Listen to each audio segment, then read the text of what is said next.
And we are live. Um, uh, welcome, welcome to the Final Fantasy VII Last Order rewatch. Um, watch, and with me tonight is the always fierce Wolf10media. Man, the price of freedom is getting steep. So, who do we have here tonight? Looks like we've got Nutter. Hi, Mapacelli. And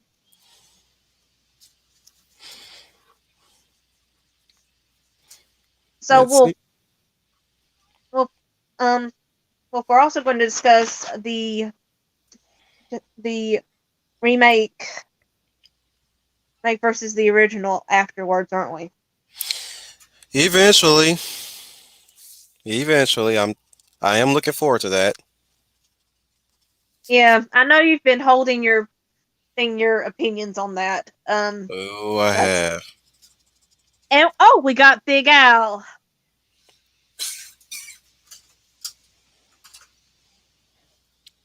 Yeah, Hey, Al. yeah. So we are gonna cover the character designs and which ones we think worked, which ones we didn't like. You know, sort of. So far, we all are both in agreement of Marino's design. I Yeah, I know mean it. that. Yeah, it's something that should work. It's close to what he wore in Advent Children, but at the same time, it comes off as He looks too anyway. lanky. Yeah. I Too mean, lanky for my yeah. taste.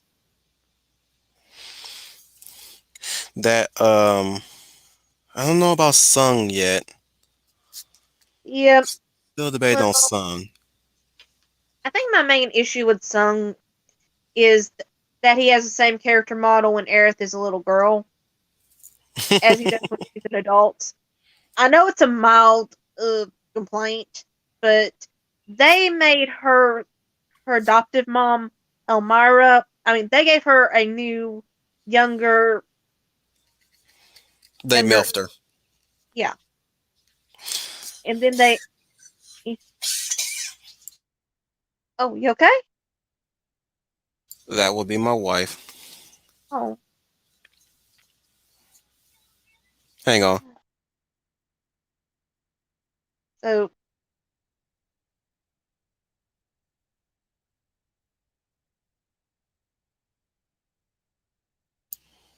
She's fine. okay. I'm glad.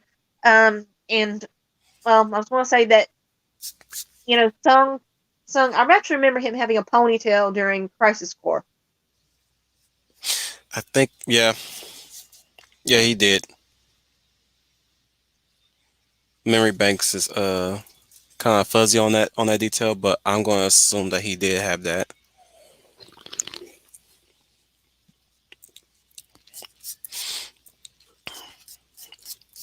What did you even like Crisis Core? Yeah, I did too. yeah. I'm gonna.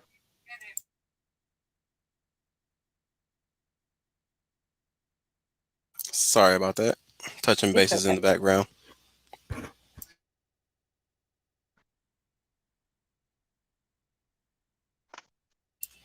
Continue. Yeah, yeah. I really liked Crisis Core. I mean, you got to know Zack. You got a little bit more insight on Shinra and the hierarchy there. I mean, and you also got to see a young of a, another version of Cloud, and we even got to get a little bit closer to Sephiroth. Which I sorry, I don't mean to cut in, but I want to add to what you're saying about both Cloud and Sephiroth. Definitely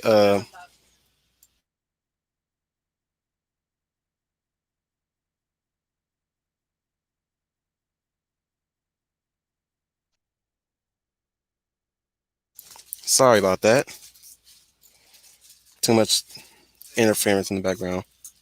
Can you hear me?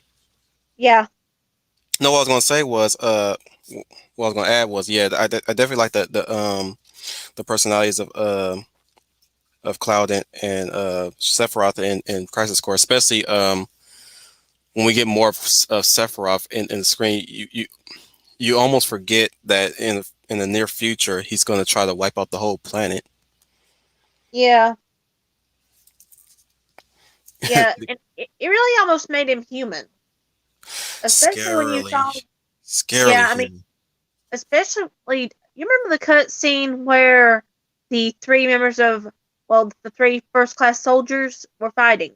On Jewel Yeah, Genesis.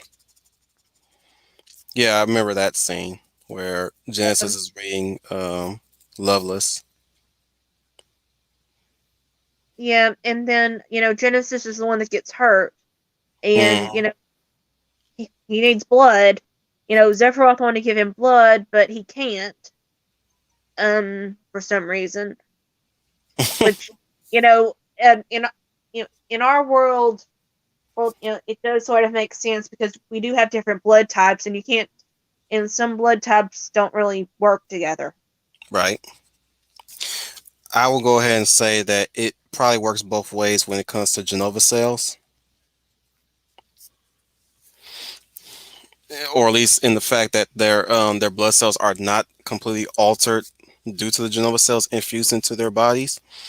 So I'm pretty sure that that's feasible. That he wouldn't be able to help Genesis in that regard.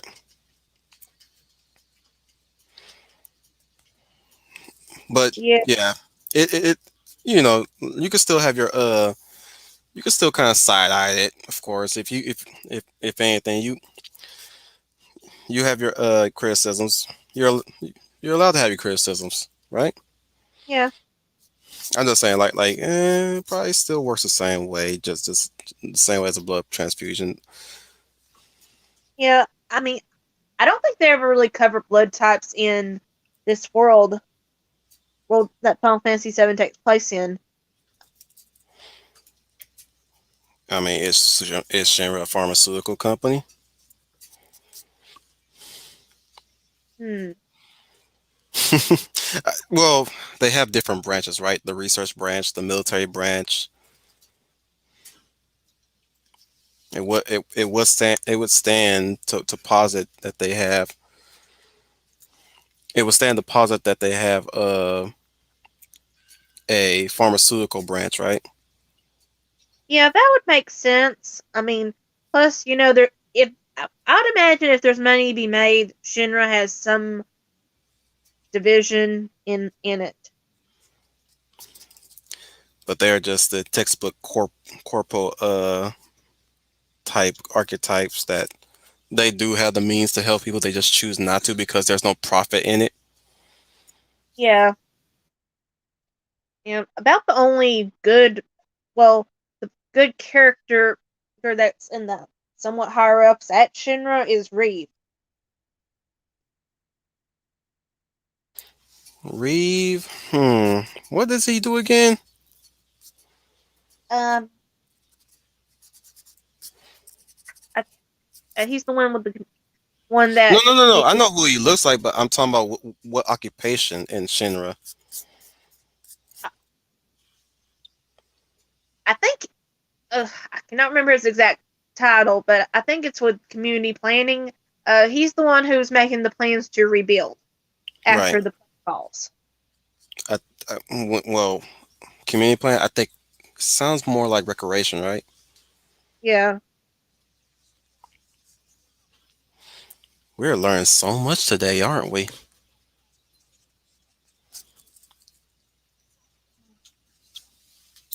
yeah, and I'm trying to think if there's anything else I want to talk about before we get started. But Um, you do have notes, don't you? yeah, yeah. Um, yeah, yeah. Just a quick list of things I want to touch on afterwards. Hmm. Oh, by the way, guys, if you want to watch with us, There is a link to the dubbed version of Last Order Final Fantasy in the description. Greeny has linked it in the description, so you guys can follow on with us. Yeah. Now, admittedly, this is part of the story we have not really seen in the remake yet. Well, at least not in its entirety. We did get a flashback or two, particularly with Tifa in a cowgirl costume. Oh yeah, yeah. Costume. That was her outfit. Oh, why did I say costume? Yeah. Well, Well, yeah. It's a lot of cosplayers cosplay that outfit, but wow, Green, you called it a uh, costume.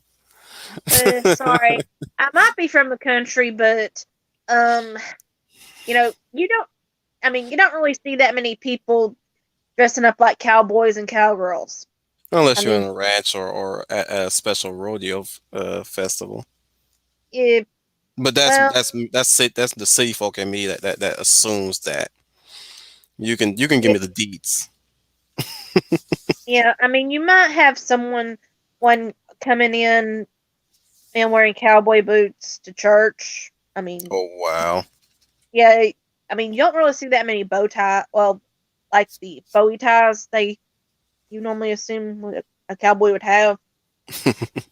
I In mean, other words, you'll be hard pressed to find a stereotypical looking cowboy or cowgirl running around in your neck of the woods. yeah. Usually unless it's something like a festival or something where they're doing a square dance. Um, you're not going to really see the fringe. You're not going to see the bling. You're not going to see someone who looks like Sharon Stone from Quick and the Dead,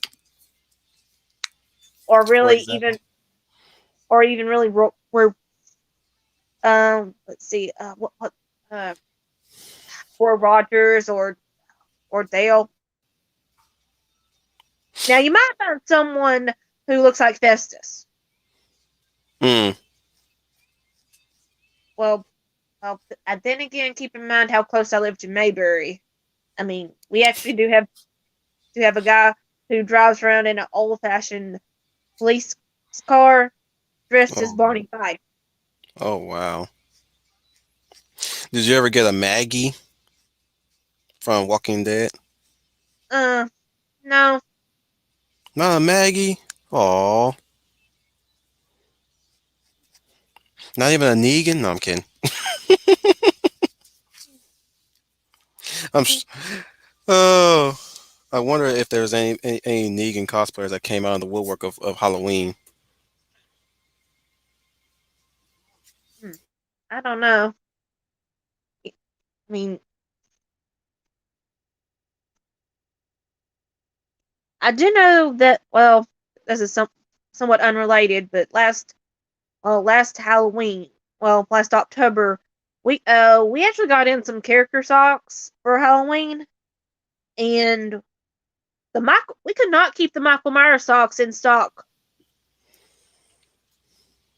Character socks. Well, yeah, well, they're like socks with like different movie characters and cartoon characters on them. You mean like them Uh, stockings, like them cat well, no, stockings? I mean they're like socks you wear. Yeah, I know, but like, with wait a minute. You mean to tell me I'm gonna wear these socks and I'm gonna look down at my feet and there's Jason looking back at me?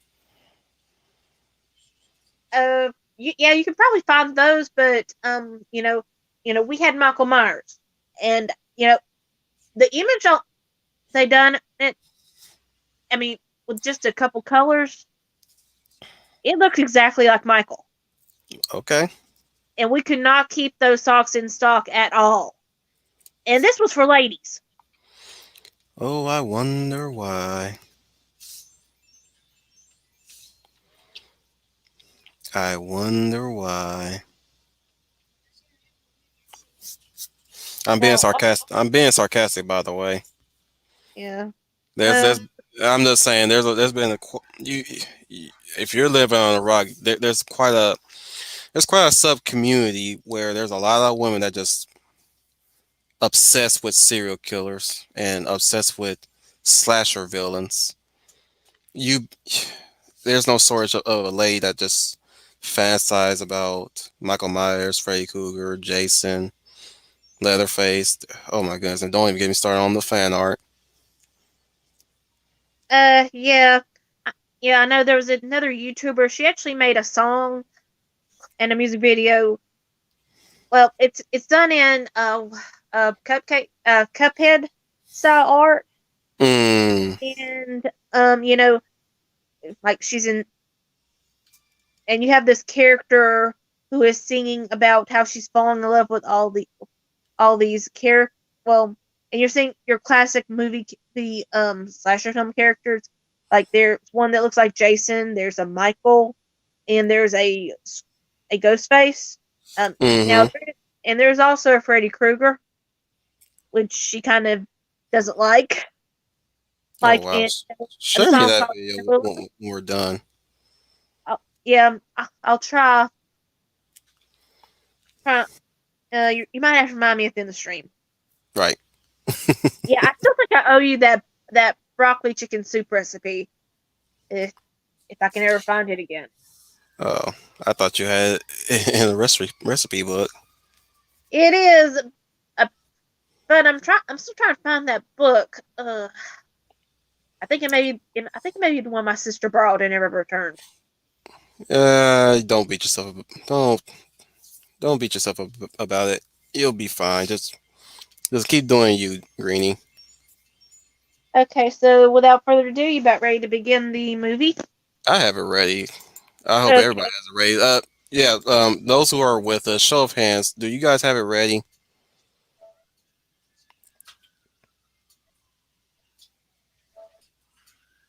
Normally the chat is a bit more active, but then again, this is StreamYard. Show of hands. Who are going to watch it with us? I'm gonna assume they say yes. So Yeah. you lead the way, Greenie. Okay, give me a second to pull it up. So, my internet went out for a second, so I am trying to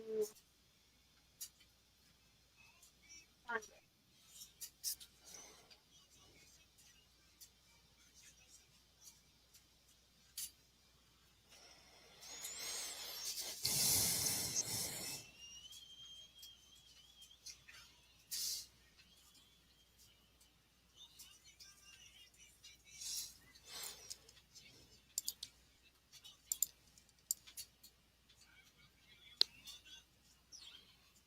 Okay, I'm at the 16-second mark. 16 second. Yeah. I guess I have to clear my stuff too to get there. All right. I'll let Now, you know when I'm I think this is a fan dub, okay. so if you hear the voice in Cloud's voice and realize that's not uh, Steve Burton, you know why. So I'm 16 seconds. I'm there. So we should be properly synced now. Okay, on three. One, two. 3. And all right, we're seeing through Cloud's eyes. It's very blurry. Yeah, something's not right. Yeah, something's wrong with Cloud.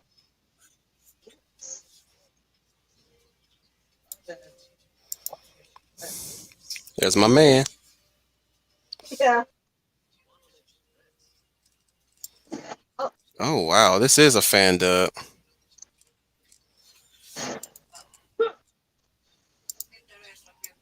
Nice area has made contact. That's the Turks will continue to engage. I'm probably a few seconds behind you. yeah. Wow, someone's office is really dark. Mhm.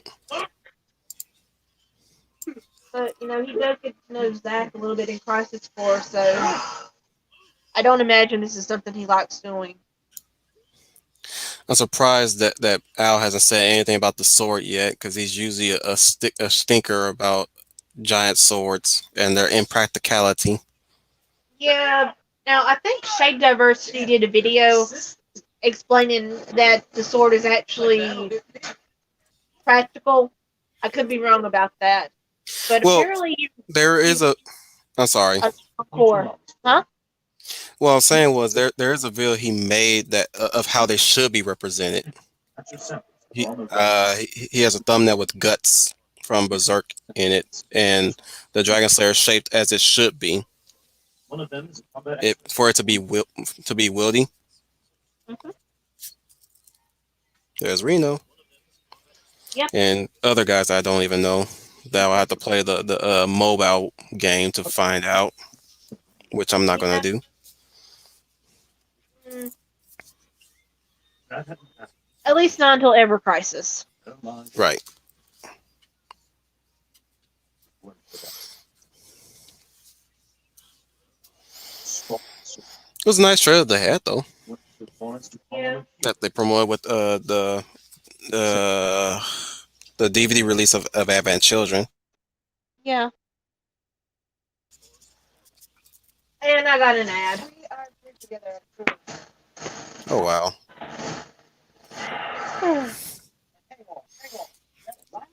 YouTube never fails. Yeah.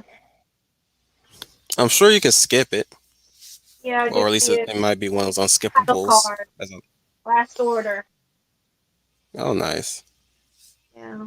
Yep, we're synced now. We're perfectly synced. The Burning of Nibelheim.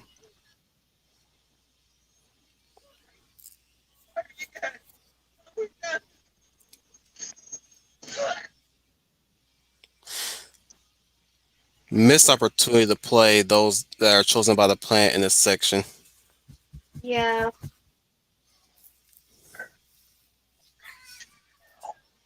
Okay. The Sephiroth voice actor sounds a lot like Hal from House Moving Castle. Oh, so you're saying he sounds like Christian Bale? Yeah.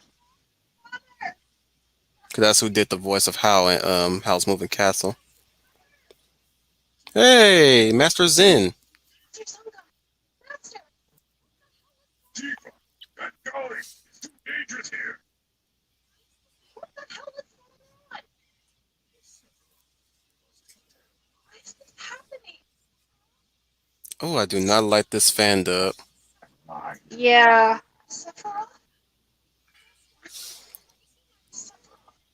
I really do not like who did the voice of Tifa. And usually the No. fan dubs are usually good. Like the Dragon Ball Z fan dubs when they do the Ocean fan dub, spot Uh-huh. on. Especially when they do Vegeta. Tifa, go! I'm trying to stop him.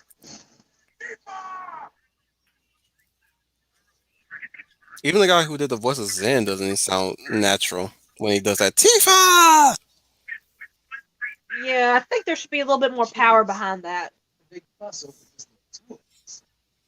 I'll have to be lenient with them because I don't think not everybody's gonna have the best sound quality. True. Although I will say that it is a little bit better than some of the dubs of I Dynasty just Warriors. noticed something. I just noticed something. This is not the music. They put a whole different soundtrack. Oh. See, what I'm saying is that the original soundtrack is more of a metal rock music. This sounds like the remakes soundtrack. After him! Have you watched the original Last Order soundtrack? Yeah. Yeah, but it's been a couple years, at least. Yeah, it's a metal rock soundtrack. Zach, please tell me you haven't lost your sanity too. It's insane. This situation.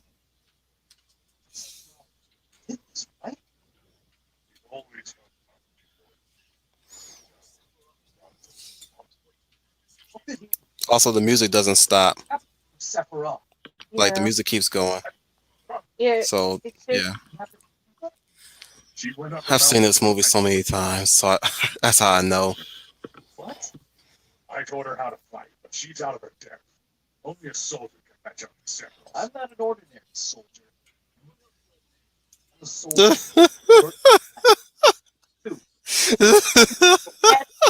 well, I'll head up there as soon as at I this can. point, I don't think he really knows that Sephiroth is Leave it to me. not quite made out of the same cloth as him. I'm just laughing at that line delivery. Yeah. But yeah, he's unaware that this is Sephiroth's work. It's flash forwarding and flash back to events.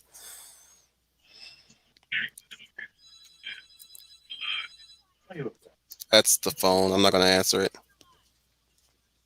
Oh, okay. Now song sounds like uh Pegasus from Yu-Gi-Oh. Do as they please. Yugi boy. No, Yeah. I'm sorry. That's what that voice made me think of. Ugh. Very well, Yugi boy. We're gonna have a nice duel then. Pegasus!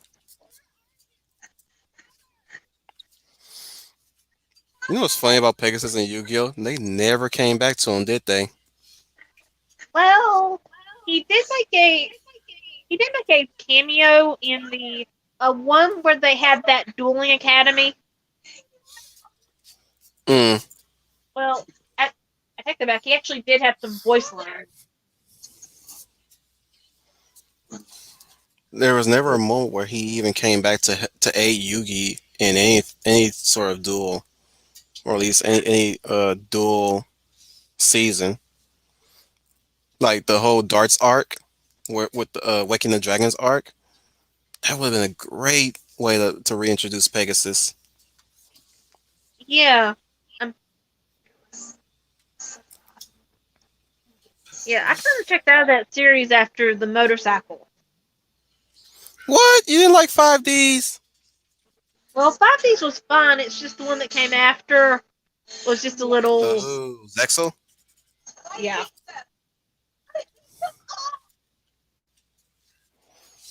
Yeah, I stopped Pokemon after I think Hoenn. Yeah. And I didn't even bother continuing Advance because I get tired of Ash being the protagonist. Yeah, and I'm still trying Uh, to still that 10 was. years old. He should be my age. Oh, I don't like that sound. Oh no, they she could have reworked that. Yeah. That was an ear sore just hearing her say that. Japanese Tifa delivered that line way better than this chick. Yeah, and I know there are better voice actresses out there. I mean, We gotta suffer through this, guys. I'm sorry. yeah, I mean, Dead Sound's able to find some great voice actresses. Well, one particular that she can do a really wide range of voices. And well, I don't know what her fee is, but you know, I think she's voiced almost every female in his Autodale series. Mm. Those stupid MPs just had to give him a bite. Later. Well, I'm sure they didn't do it on purpose. Right. Last seen in I'm being an Asian boomer right now. Oh, Good enough. That's what it sounds like when I'm making those sounds, those grr sounds. I'm like, oh, now I'm sounding like Asian boomer now. yeah. Zach. Oh, this is horrible dubbing. I'm sorry, guys.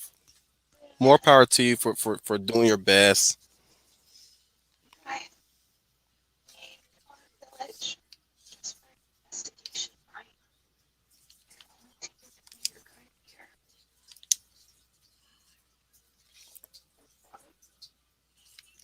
My father hated should have soldiers and all of you. I hate you all. Sorry. I won't ask you. I just wish there was a little bit more power and behind those words. I mean, Or she's saying, "I hate you all." yeah, it's kind of reminding me a little bit of Sun Sun Quan from almost any of the Dynasty Warriors games in the dubs. Uh, I mean, Hmm. I mean his. I mean, blue is symbolized by tigers, by fire. He is the most mono, and he's supposed to be the leader. He is the most monotone person in the game. Like, oh,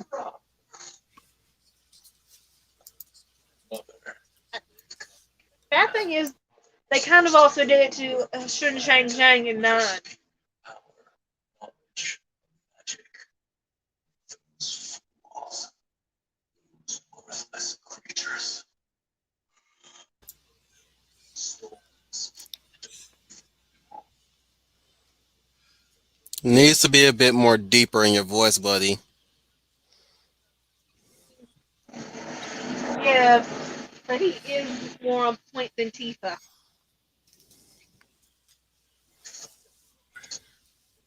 That Buster Sword should not have that many cracks in it. Yeah, I mean, Angeal took really good care of the sword, and I know Hmm. like been on a few missions since then, but Sephiroth. Trusted you. Um, I prefer the song they played for this one, for this battle. Like I said, the it was more of a rock metal type deal. yeah, Yeah, he swipes it away like it's a fan. I always love that. yeah, Ouch. yeah. There's gonna be a point of contention coming up soon, and I'm gonna point that out. So get ready.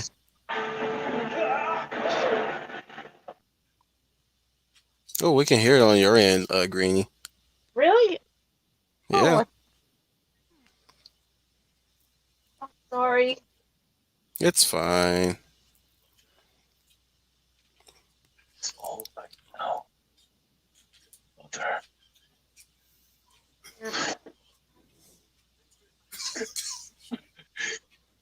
Who are you? Oh my goodness. Tifa, No, why would he sound like that? I respected you. Admired you. These are some very I underacted performances. Uh,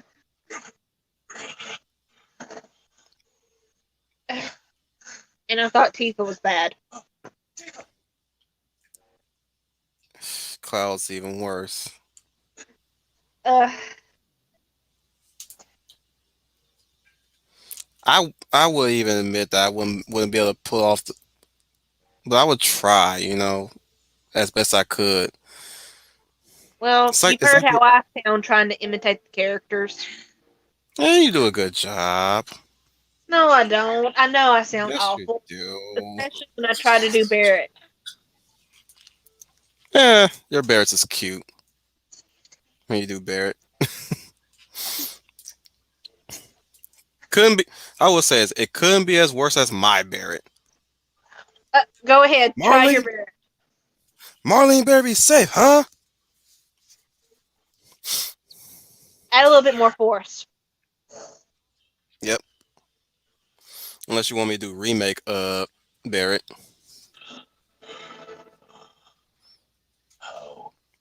which that one's going to be a bit more. That's going to take some work.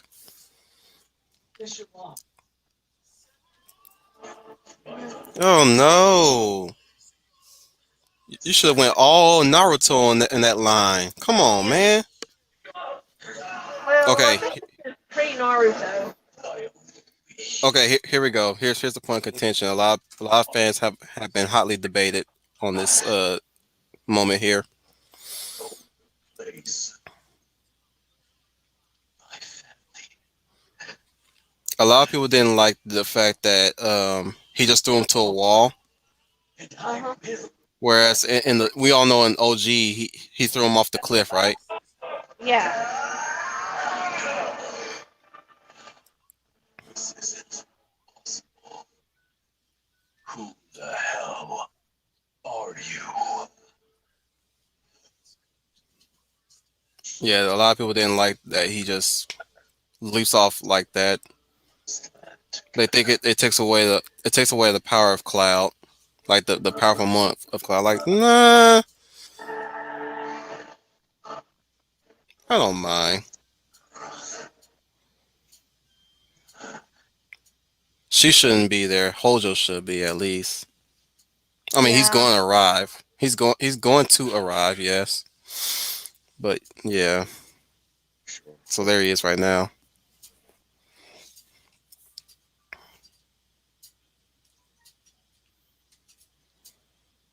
Yeah, that was. I think that's the only thing people didn't like about this one. This one. Take it down. Okay, Hojo is spot on. Hojo's fine. But Yeah, Hojo's fine. yeah. There's there's his man bun. At Yeah. least his man ponytail.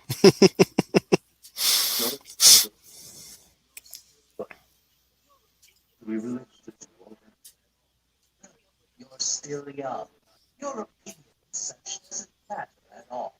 Hurry up with this. How old is some? Oh, did you notice that Cloud's eyes glue? Yeah. Interesting. A lot of people didn't like that either. Some thought it was okay. Some thought it was like a bit of a continuity error. He shouldn't have those. I'm like, again, it's for dramatic effect. Okay.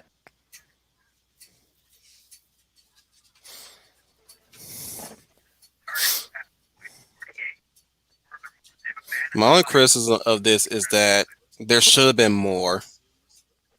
Yeah. Looks like the boss has that serious look on his face.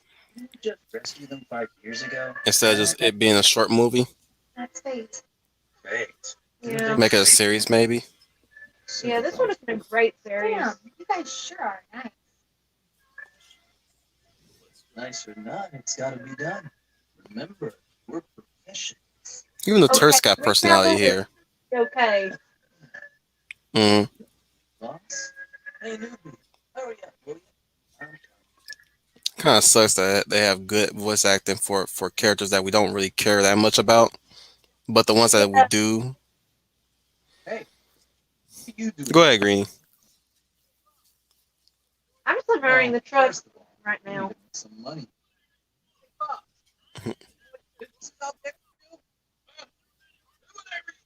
Yep, they used the Remake's soundtrack.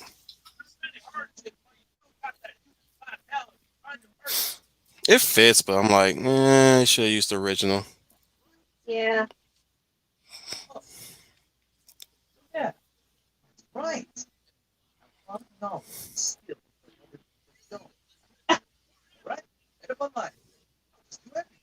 Hey, you ain't listening to a word. Troubles in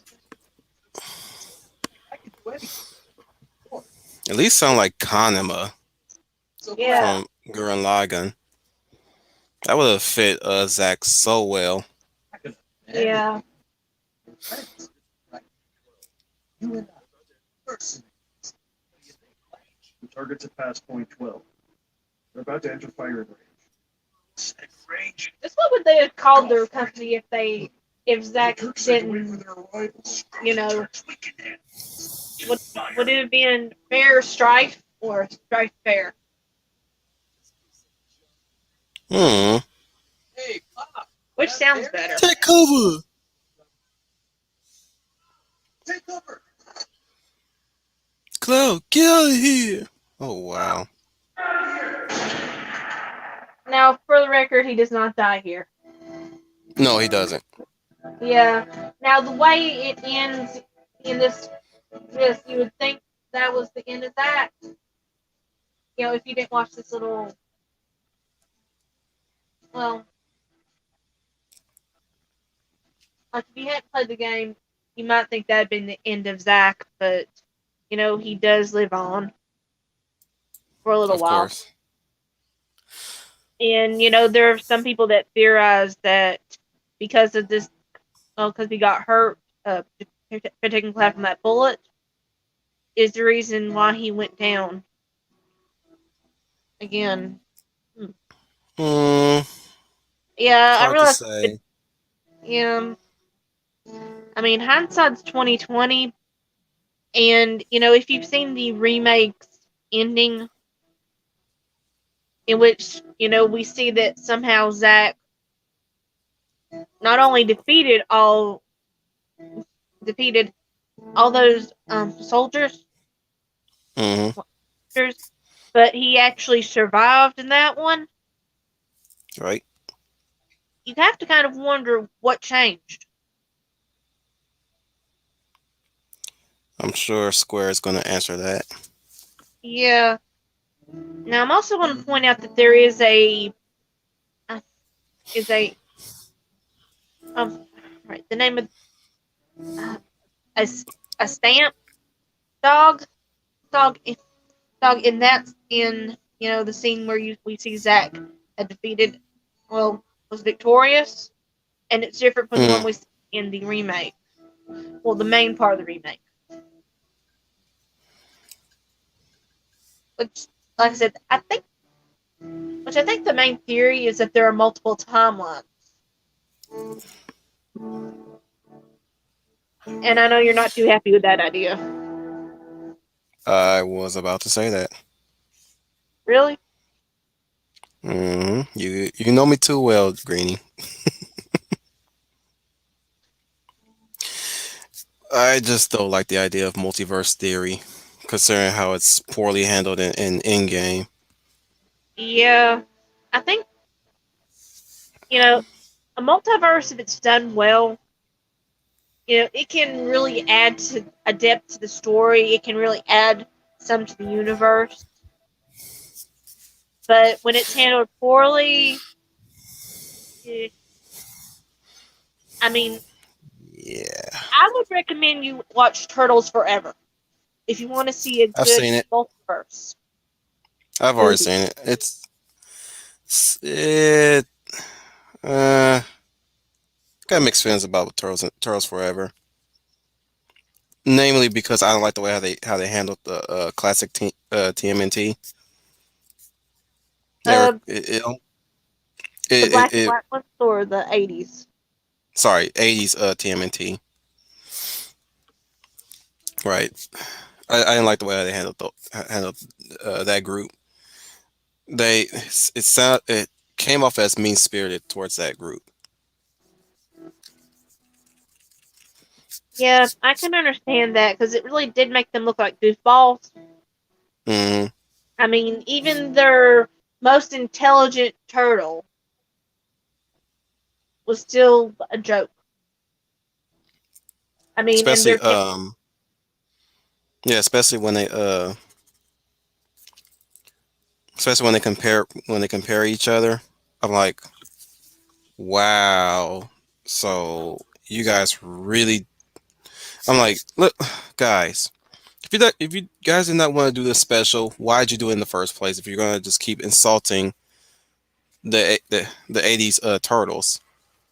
you know, now on the flip side, where they brought in the original turtles that were in the Hmm. comic, you know, they were dark. They were tough.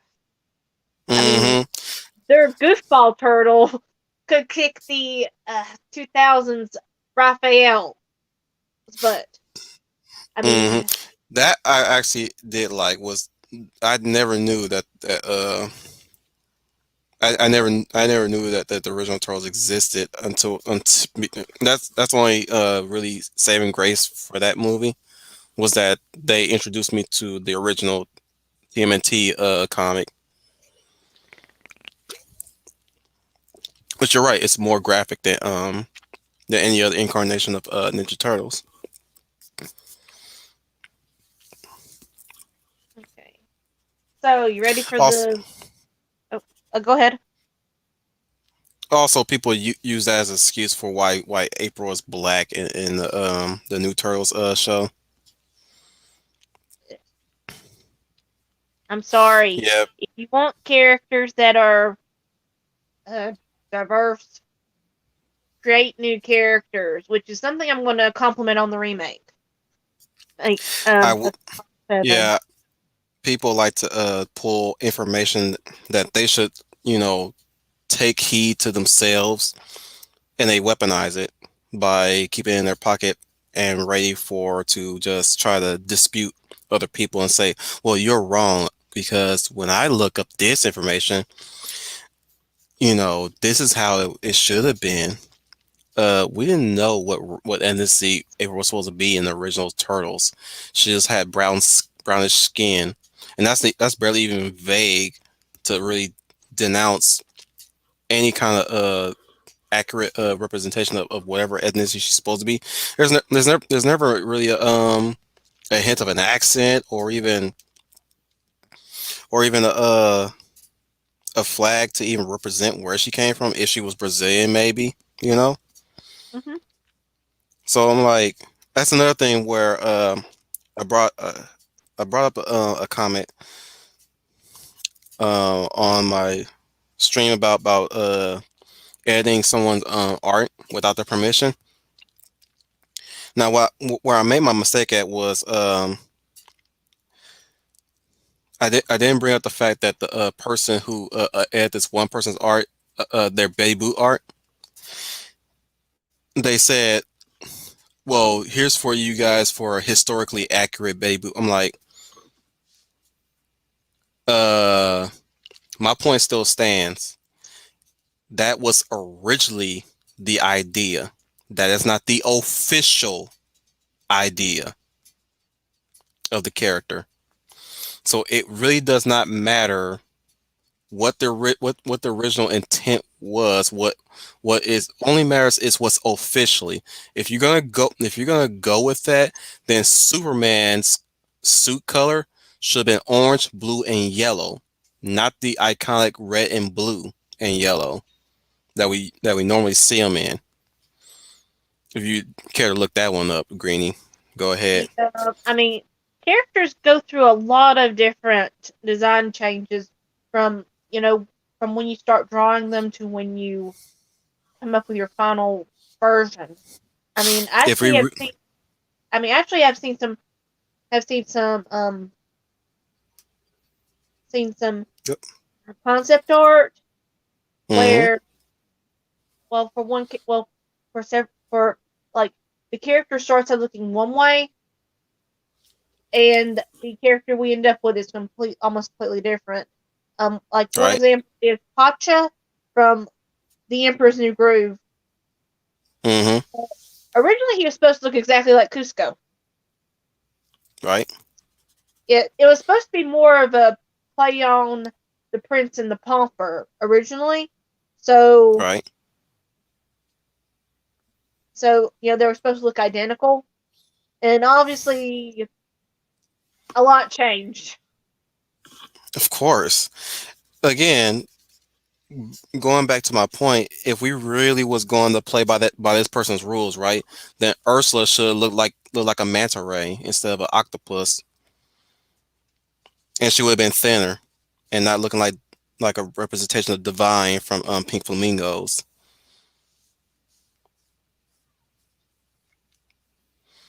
Yeah. Uh, People these days are just they just want to one up each other. So how you gonna one up with somebody if you all get participation awards? You want to say you don't want competition, but you want competition by when you're trying to weaponize information to use against somebody. You say And you want to educate people. I'm sorry. Let me stop. Let me stop. well, I was going to It's say pulling sometimes me from you. it's not even accurate or it's even just made up. Such as I think about a year or two ago, there was a story that Colonel Sanders had stolen the recipe of this black woman and for his Of chicken, course he did. and he died a millionaire and she died broke. And the thing that no one realized, well, and the thing is, Colonel Sanders, it wasn't quite that easy. He actually went from place to place, and he would make dinner for restaurant owners to get them on board with his franchise. I mean, could you Hmm. imagine if uh, you know, back in the 1800s, if like say you own a restaurant, Yep. and then randomly this guy in this colonel outfit came by and offered to make you dinner to kind of sell you his recipe. And you know, that's what he did. But this mysterious woman who history's forgotten about, she never existed. Oh wow. Yeah, it was. I don't know where the story even came up, other unless someone just threw it out there. Just made But it up. then again, um, and this is maybe where I've listened to too many Doomcock videos. A while back, this was high rumor, but apparently there, like, actually, I'll tell you. I'll talk about it later Right. because I really don't want to go into that here. But Square did add new characters that were diverse.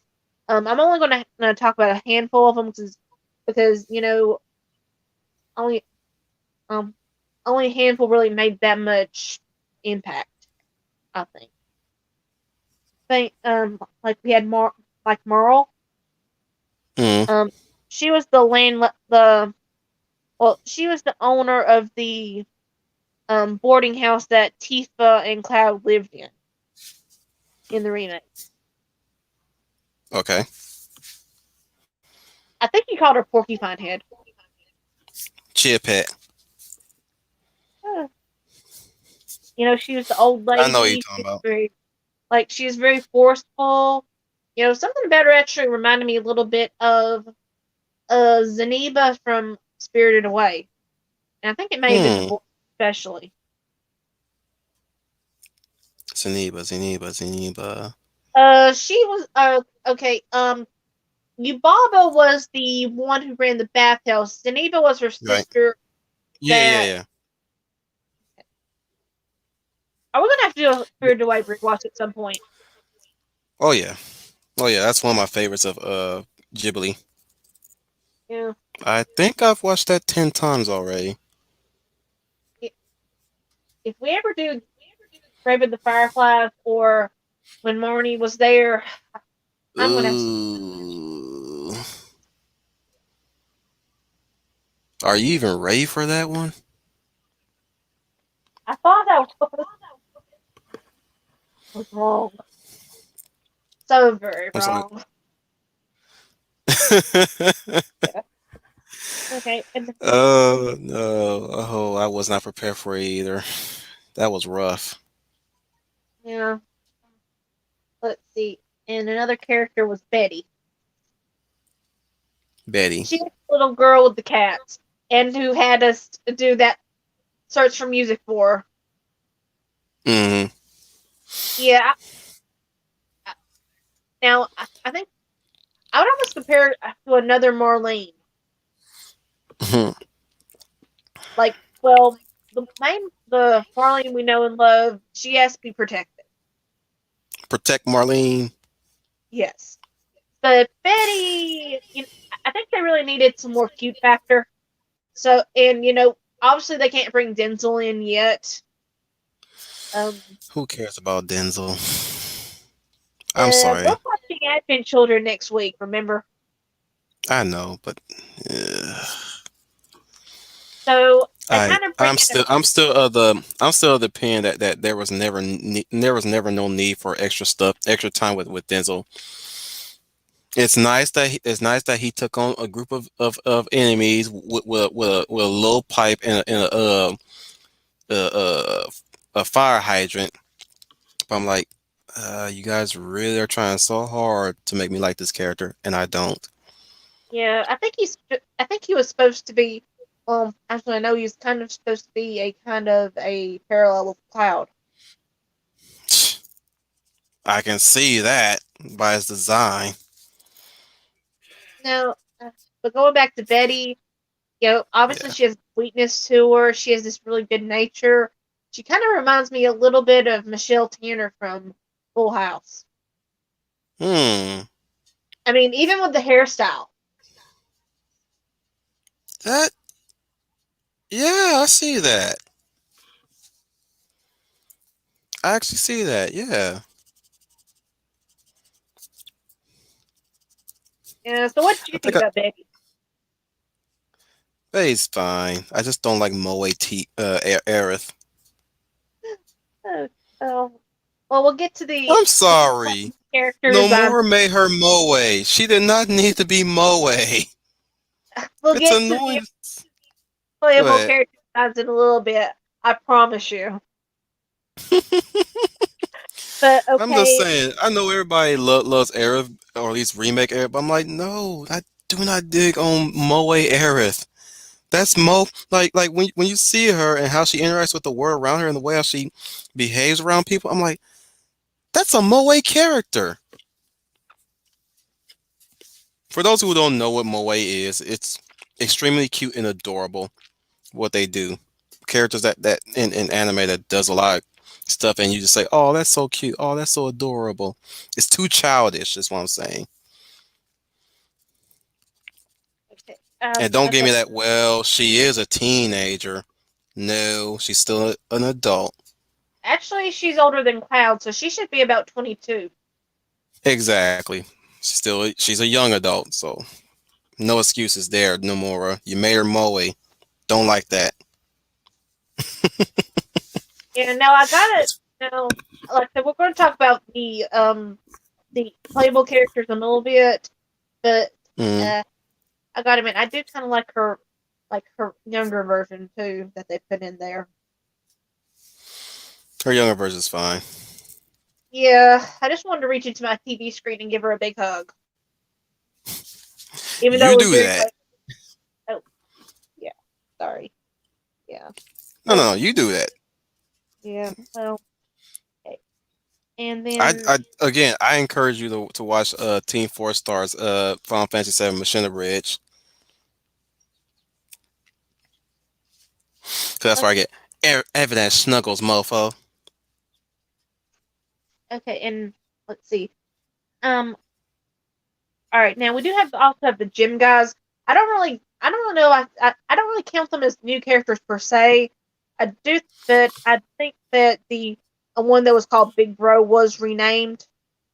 Mm. So, but otherwise, you know, you know, I think I think they kept the spirit of the character correct, especially in the voice.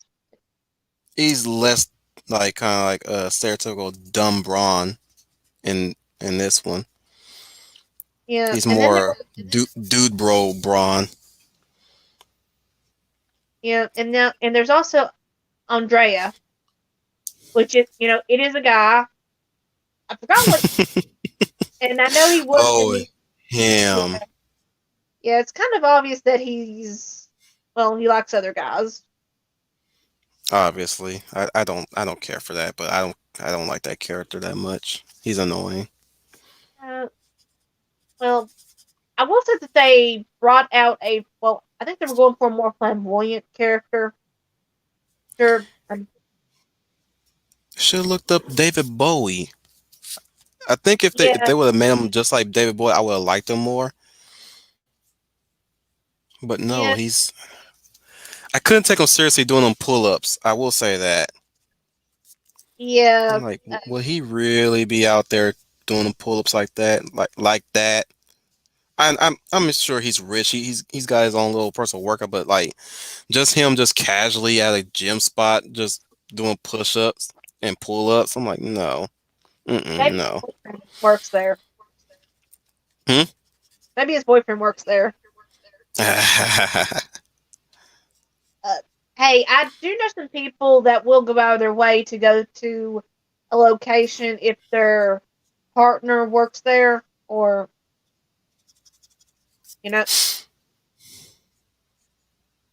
Yeah, I can see So that. yeah. Let's see. Another character we had was Miss Folia. Uh, I don't know. Her teacher persona was okay. I know you didn't like her hair. Yeah, that chia pet. Yeah, and now her dancer side. Uh, I did not like her leaving her Chia. glasses. I'm sorry. Uh, I mean, if she's on a stage show, she would be wearing contacts. Especially since she works with kids. So I mean, I realize that Leaf House is an orphanage, but same time, I think it would get a little odd.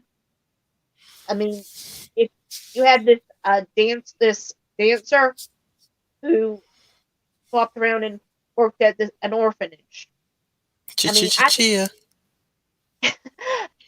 okay, and now I could actually see, yeah, she likes dancing, but I kind of wish they had changed the story to where she was doing it to make money for the Leaf House instead of just it for a Okay, secret. class. 1, 2, 3. Spread the seeds, add water, watch it grow. Spread the seeds, add water, watch it grow. Sorry, I'll stop. You know what I mean? I mean, it's not really something you would see often, or I mean, I think like I said, it's just a small thing, and who knows? Maybe in the original version it was different. Well, in the Japanese version it was different. All right.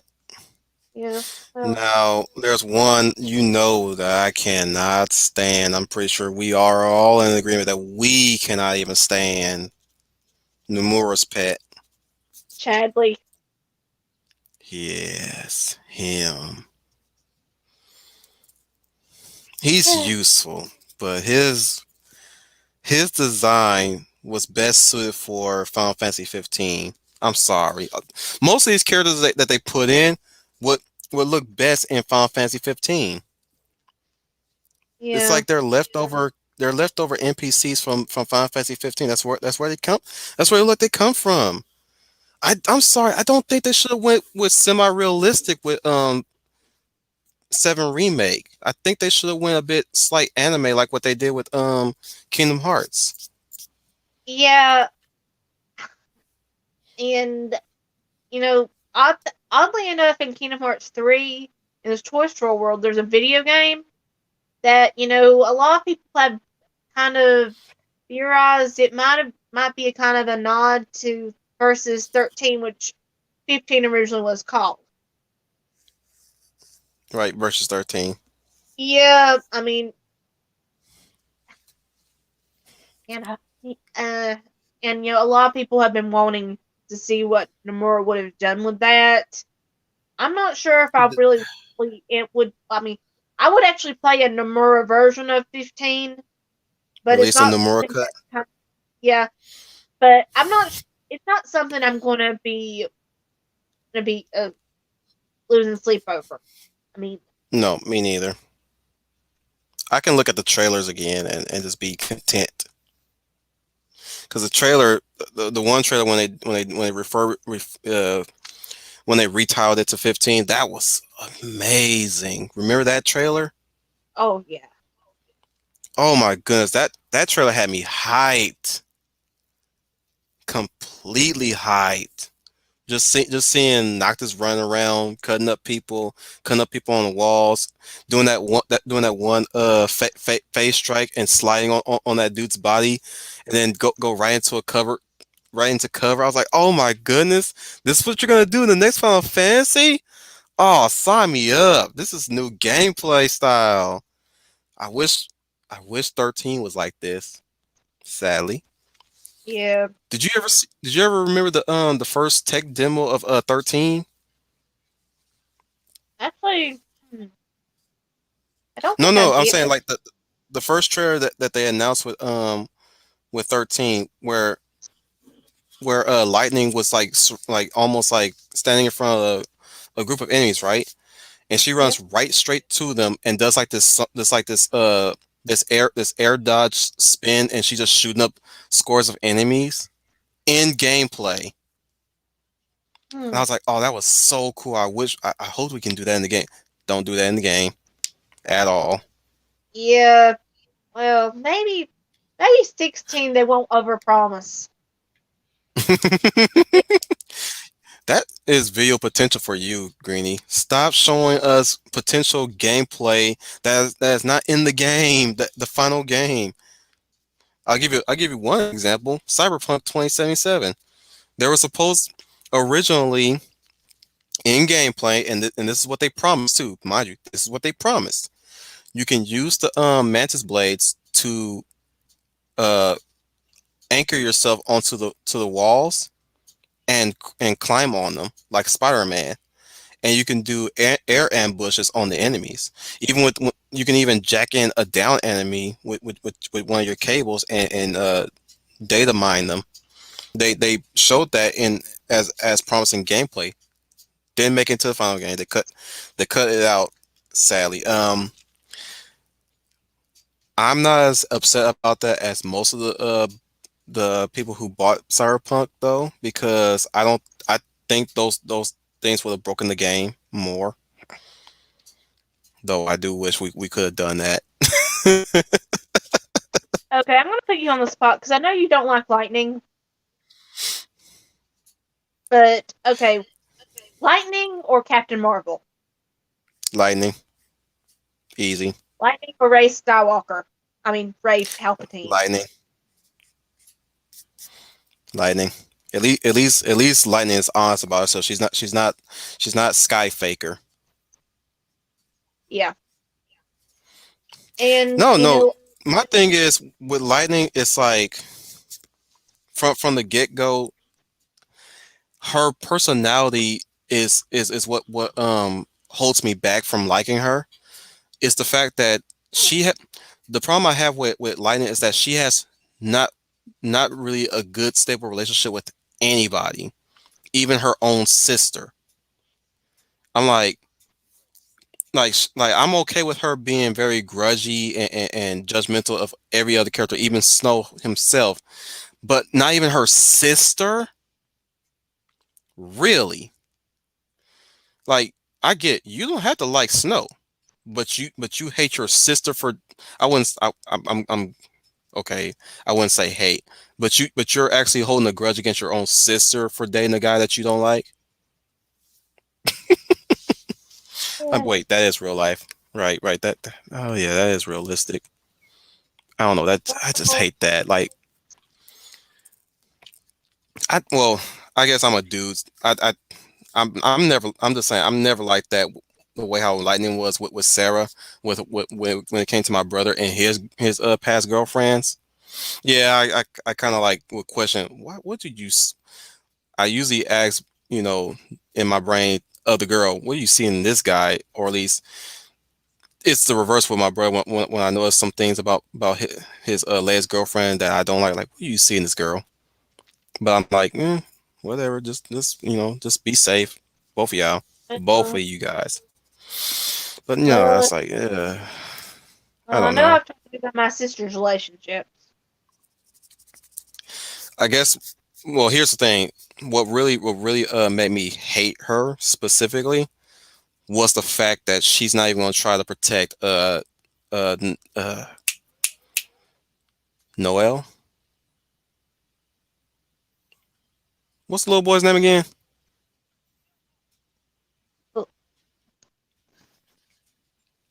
Uh, you talking to me or? Oh, yeah, I'm talking to you. Uh, The little white hair boy. white haired boy. Dang. Hope. Yeah, Hope. Sorry. For a minute there, I thought you were talking about your brother's girlfriend. No, no, no, no, no, no, no, no, no, no.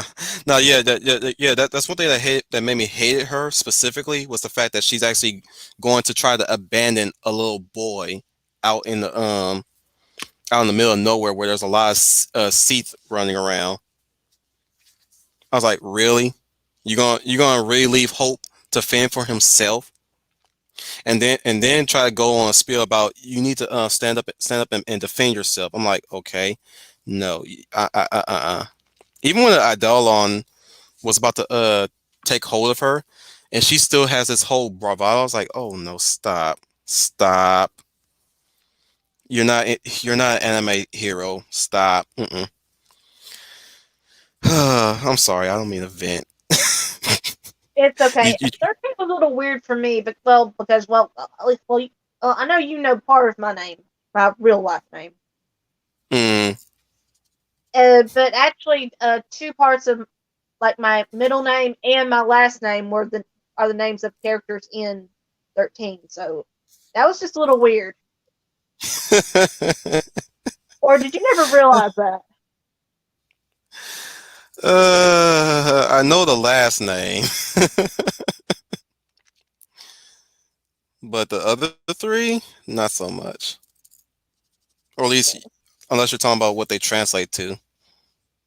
Oh no, no. Actually, it is directly. Please, I'll tell you later. I promise. Right, off screen, right.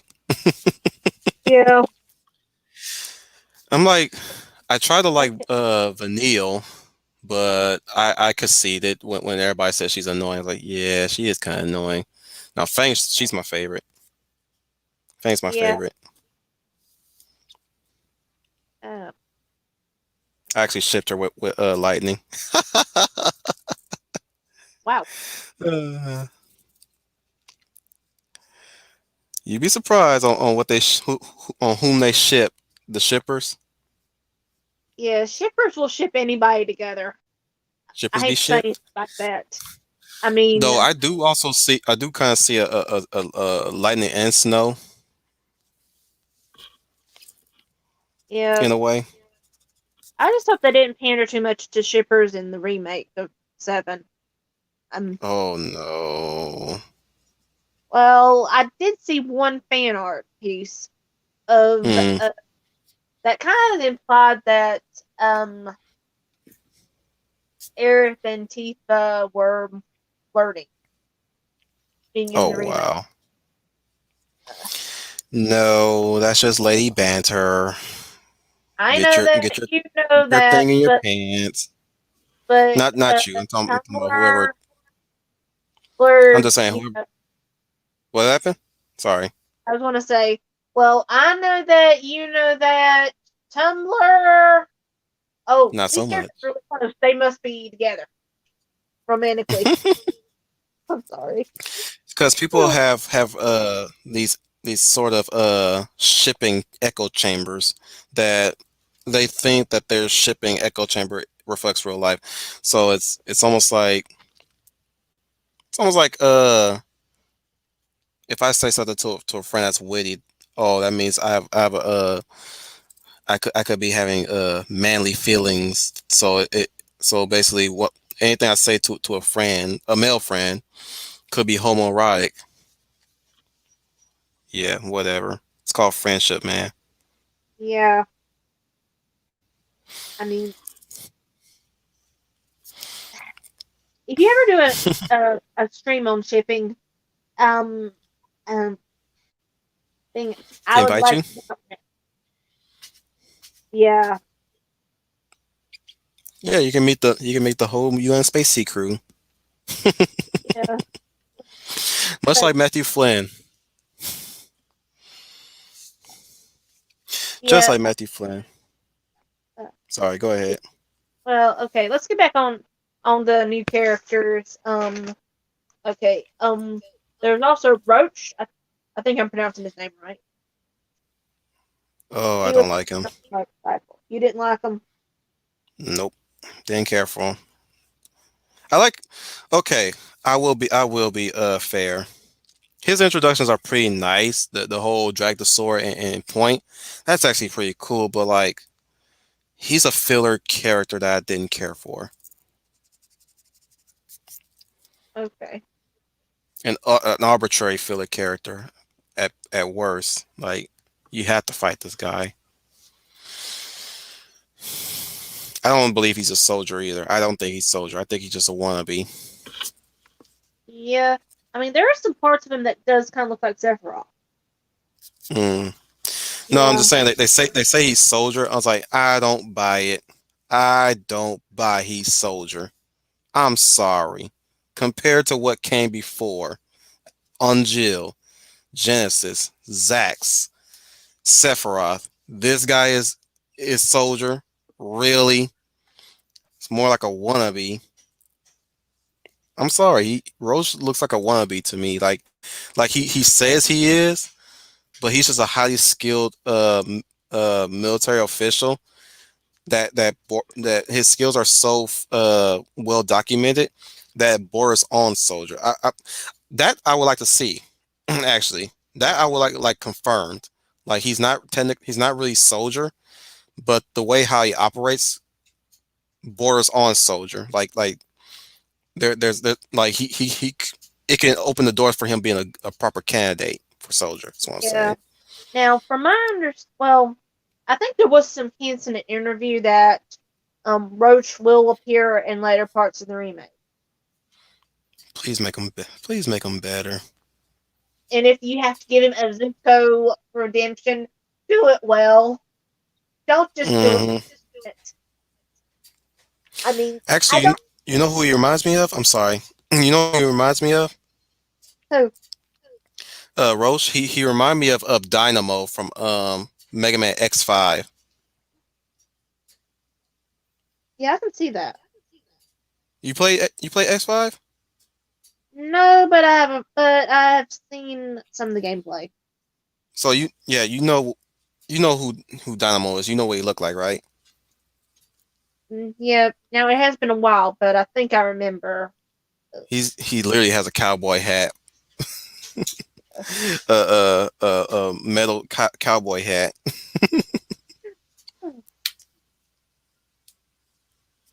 He's got a cool it's got a cool theme song too. But yeah, some people like him, some people hate him. It depends. That's where I'm at with Roche. He reminds me too much of Dynamo. Now, thankfully, I might have already said this, but apparently Chadley will not appear in later parts of the game of the Who the remake. heck is Shadley again? You call him Nomura's pet. Oh, right. Yeah, I'm not looking forward to that. Okay. What? Not? I'm not having Nomura's pet anymore. Please scrap him. Please, Nomura, scrap him. Okay. Let's see. Another character is Leslie. Now, remind me of who Leslie is. Oh, I'm not sure if you saw my entire play, but Hmm. okay.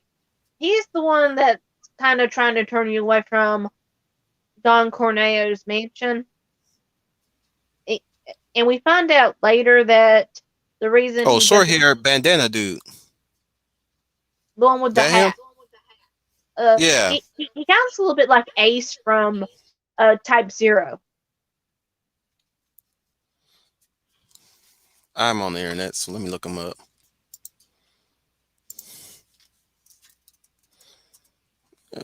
I should have done that a long time ago, actually.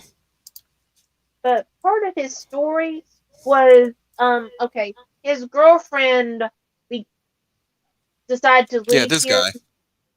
for Don Corneo to be to be Corneo's bride, and a few days later, she disappeared, never to be seen again.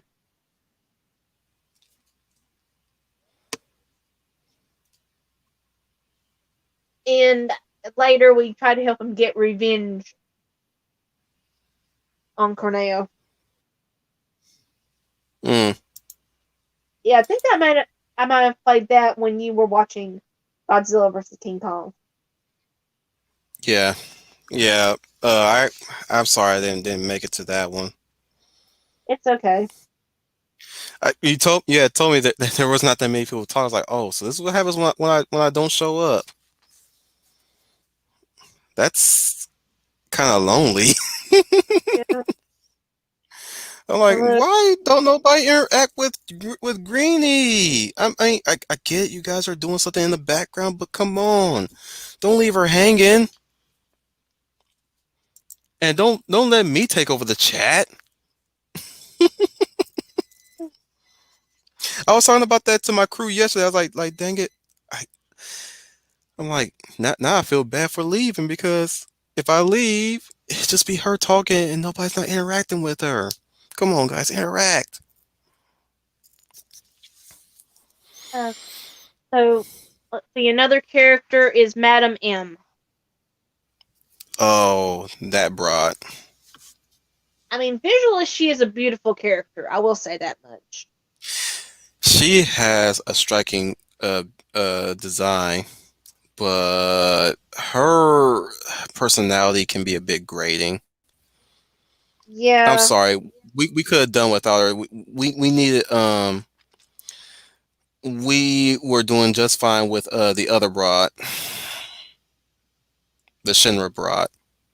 yeah. I'm assuming you're talking about Scarlet. Plus I think she was made for simps. I think Nomura made her for simps because simps would not mind this woman stepping on their faces. Yeah. She's fine, but like the more I saw of her and the more I see her personality, I was like, oh no, stop, stop, stop, stop. It's starting to get why does Nomura find ways to make characters annoying? Well, I will say at least she does seem to care about the people of the slums because how you get air stress. Well, depending on how many side quests you do in the chapter before in Sector 5 depends on Mm, how good air stress is, and if you do all the quests, you get the gorgeous red dress. If you do a few, right. well, if you do a few about 3 quests, you get the I'm gonna call it the Kato's dress. I mean, if it's somewhat expensive and somewhat not so rich and formal, and then you get the I will call it the Walmart dress if you don't do anything. Wall market dress, nice. Oh, actually, I heard someone call it the wish dress too. So, The what? the wish dress. The wish dress. You don't shop on Wish, do you? Mm-mm. I barely Okay. shop online. Period. Well, Actually, I uh, don't shop online at all because I'm still figuring out the logistics on how to do that. well, I'm 34. I'm veering on 34, and I don't even know how to shop online. well, long. To sum it up, Wish has a long variety of items. Most of them come from China, and some of them will be free. You just have to pay for shipping, and then the shipping. Sometimes the shipping is more than what you pay for. Obviously with the free stuff, but it starts to add up, and Mm, and part of the time the stuff is not quite well. It'll look one way on their picture, but when you actually get it, um, what's the word? It's not. that's a deal. That's a deal breaker. Let's just end it right there. That's a deal breaker. But on the other hand, you can buy some nice stuff. I actually did buy some of the uh, some um some models on there. There's Mm, her. Normally they're about $50. I got mine for about 12, and they had the accessories. mm. That being said, one of them's arm falling off. Poor thing. Yeah, it's still a deal breaker. Yeah, well, on the other hand, it did make an interesting picture with me, with her holding her other and arm as a robot. Yeah, Hmm. yeah, I can make it work. Are you going to get anything Godzilla related? Who, me? Yeah, you. Um, not at the moment. I, um, I'm still trying to get to see the movie. The Hmm. every time I try, something comes up. So at the rate I'm going, I'm probably going to have to wait for the home release. That rewatch with me and Big Al was almost like a match made in heaven, considering that we're both kaiju fans. Yeah. Hey, did We you all. ever watch the Pacific Rim? Did you watch Pacific Rim? I own the DVD. Yes, I have watched it 5 times already. Oh, It's a really good movie. I had made this comment on Twitter one time because the one major criticism, which is founded, very founded. It's not actually a bad criticism. The criticism was in Godzilla versus Kong, the humans were not up to snuff. Only a few humans were actually really good and well written, which I chimed in and said, because I'm an avid defender of the MonsterVerse, specifically 2014 Godzilla. I will die on that hill. That was still a good Godzilla movie. A lot of people have their own criticisms of that, but to get to the point, I said I will concede that the humans in Godzilla vs Kong are not up to snuff. That's a thing that the MonsterVerse, I will admit, is struggling to do in the case of the of kaiju films. A lot of people like to say that that they're there for the kaiju, uh-huh. but I tell them, like, you got to realize that once you watch Gojira, you will understand why you need the human factor in a kaiju film, specifically a kaiju film. In fact, you would need characters that do talk in a kaiju film to really grasp the situation of the monsters. Like, why would you want a kaiju film where they're just a monster that just going around smashing up stuff? You're gonna need the humans to break down the screen time of the monster for especially for the effects, to really take a break. Hmm. Like, why would you want a movie specifically about the monsters, or at least having like, I get you want more screen time with the monsters, but like, you do realize the special effects need to take a break. But the thing is that all the same, all on the same vein, I would like for the humans to be well written too, because I get why people are saying the humans are boring. I'm like, yeah, because they're not really flowing with the story of the monster. You're very interested. The worst thing is that people are more interested in the monster. It's a giant monster. That's all you need to know. It's simple. And yes, when we do get the monster by itself, you get to see how its wheels turn, because majority of the time it's either growling, screeching, or roaring, or walking. Yes, we get some stuff like that happening, but you also need humans to emote that too, to convey the story that you're trying to write with this monster, not around it, but with it. And I think that's what the MonsterVerse mishandles with the humans. They write the humans around the monster, not with the monster. Like, only two characters are doing that really well in Godzilla vs Kong, which I'm not going to say specifically because I want you to go in blind. But I said the only movie that actually ever balanced that was Pacific Rim,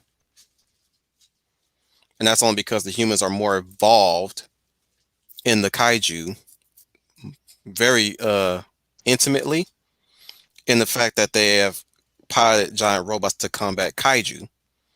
So that's basically riding humans with the kaiju, not around the kaiju. Mhm. So that's why like yeah, Pacific Rim is the only movie that actually have that balance the same way Gojira have that balance.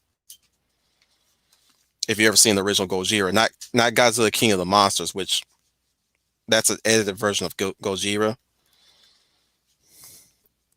I highly recommend you watch Gojira, the original Godzilla film. Yeah, Really good. yeah. My If you brother can stand to read ordered it. subtitles. Ordered Go it. ahead. Well, my brother's ordered it. He promised he'd let me borrow it, Mm. but I have to let him borrow my Batman the Animated Series DVDs.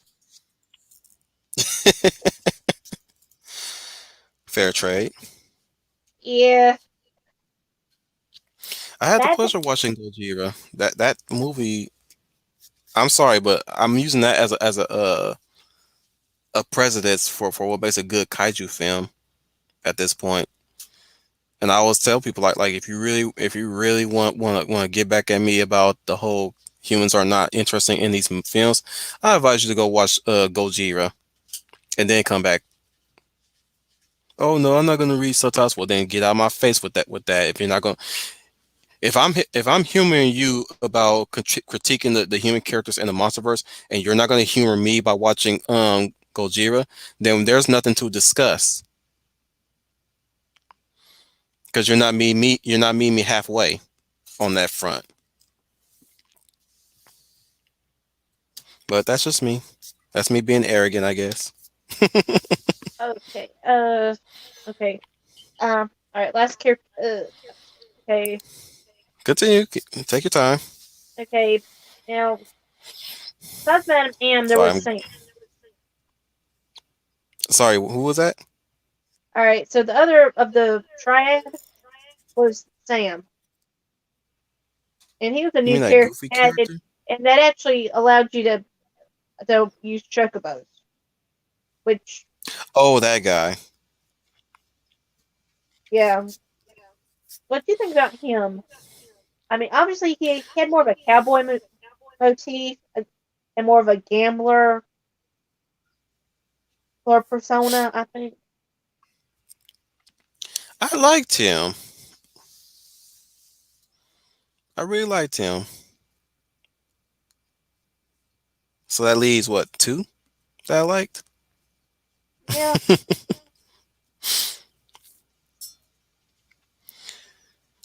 Most, I would say this. I think the rest are just unnecessary. Even Leslie didn't need him. Didn't really Okay. need Leslie. I'm sorry, but when every time you were interacting with Leslie, I'm like, why is he slowing down the plot? Why is he? I get he's a side character, but he's slowing down his side mission is not all that interesting to me. Yeah. On the other And hand, he he looks. does have some tackling guns that allow you to climb the plate. Mm, Yeah. Instead I of just. climbing up with batteries, you have grappling guns. Oh, nice. Yeah.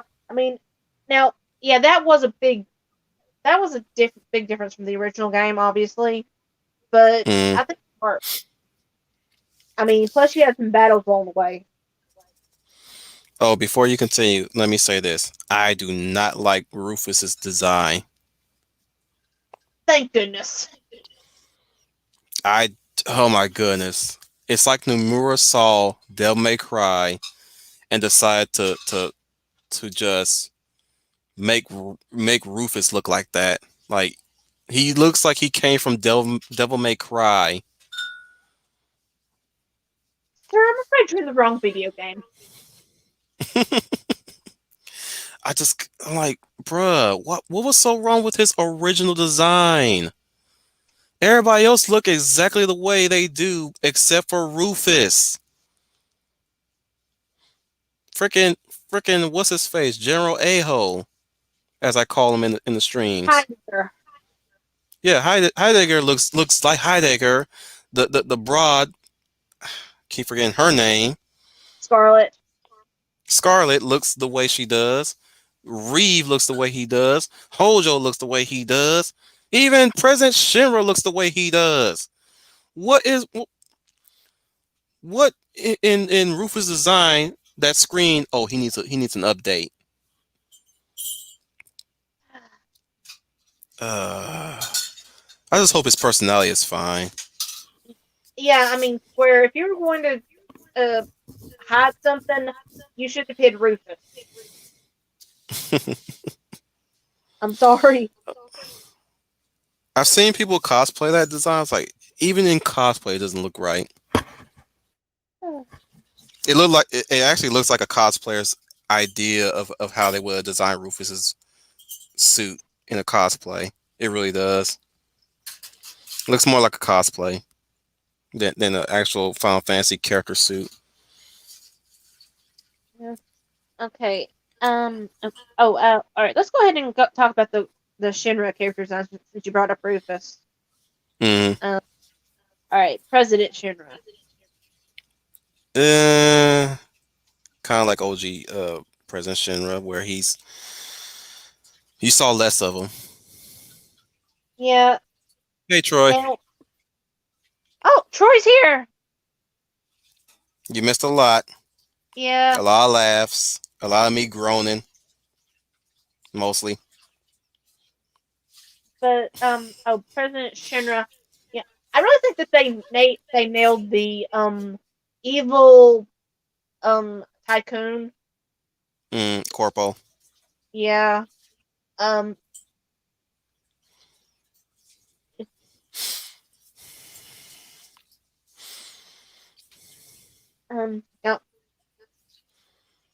And I did kind of like that little exchange between him and Barrett right before Sephiroth shish kebabbed. I mean, I'm really interested on how that's going to play. Did that already play out? What Did we already get to the I'm saying did you already get to the part where Sephiroth ended him in Remake? How was that? I don't think I saw that. Oh well. Did they show him outright stabbing him? Yes, unnaturally. Oh Barrett no. Well, Barrett died momentarily. Oh wow, I forgot. Oh yeah, I did see that. Oh yeah, I didn't like that. I didn't like that change at all. I always like the idea that's one of the changes about Sephiroth I don't like about Remake at all. They took away the mystique of Sephiroth, the ominousness, if that's a word. Yeah, well, I remember in an interview, reading in an interview, Katase said that he viewed Sephiroth a lot like he viewed the shark Jaws. I mean, Say it again. Katase kind of viewed Sephiroth like you would the shark Jaws or almost any slasher villain in the first movie.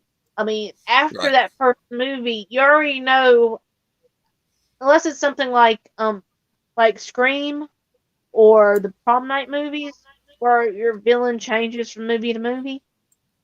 You already know who to be afraid of. But in that first movie, it's a mystery. I mean, it's like in Friday the 13th Part 1, you know, there's you remember? Yeah, the shark is not always present. It's always it's out there, but it's always a matter of time when it will strike. It's not if it will strike, it's when it will strike. And that's where the tension is building, especially when they talk about the shark, or at least talk about sharks in general and how they operate. Especially with that story that what's his name told to the guys on the ship. Mhm. That right there is true terror. Sure, Troy, if you're still here, you probably know what I'm talking about. Oh, And please. but yeah, he didn't really see a point in kind of hiding Sephiroth completely. Kind of having it be a constant, like kind of reminding you that this character exists. Which I think is why Mm.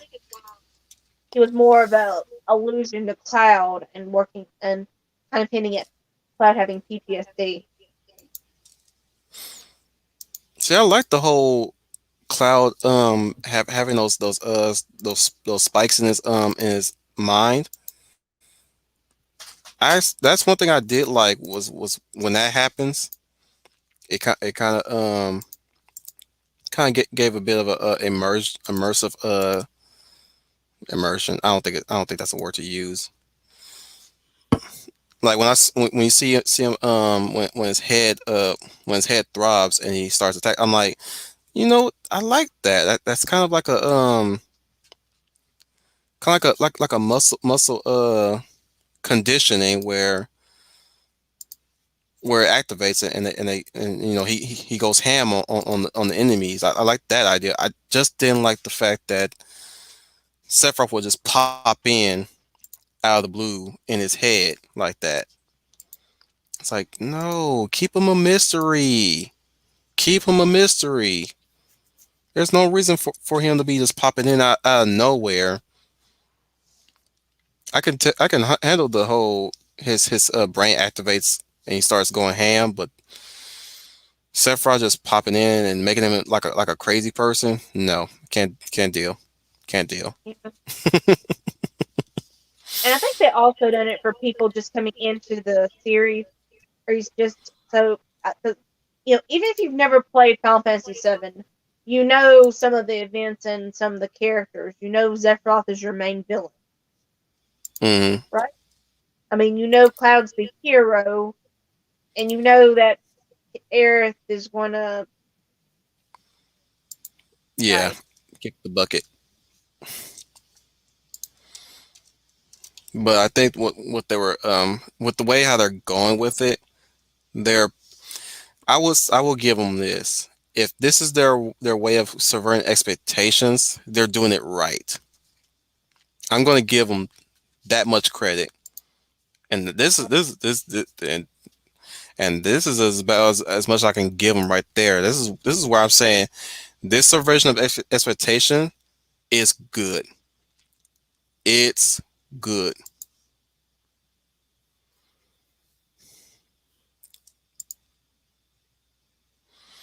What would you say about that? Yeah, I I agree with that. Um, Although I do have a theory that maybe Genova will end up being the true main villain somehow. Hmm.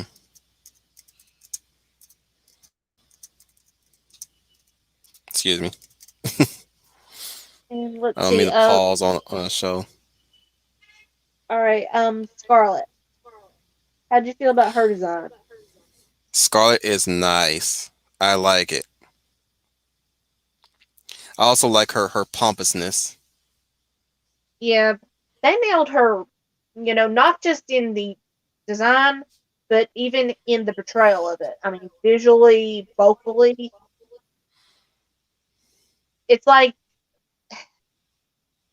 they actually grabbed Scarlet from the original game, gave her an updated look, a good updated look, Hmm. and then told her, "Hey, here's your new office.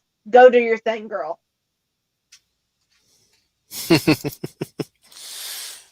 Oh my goodness. The way how she plants her feet upon that guy's back and have him crawl behind her like a dog, like, oh my goodness. If this is y'all attempt to make me hate, like, detest this woman, you did a good job. You did a Well, really good job of making me detest this woman. Well, she is a character you're not supposed to like. I mean, None it's of the like Shinra Freya. corporate, none of them except for Reeve.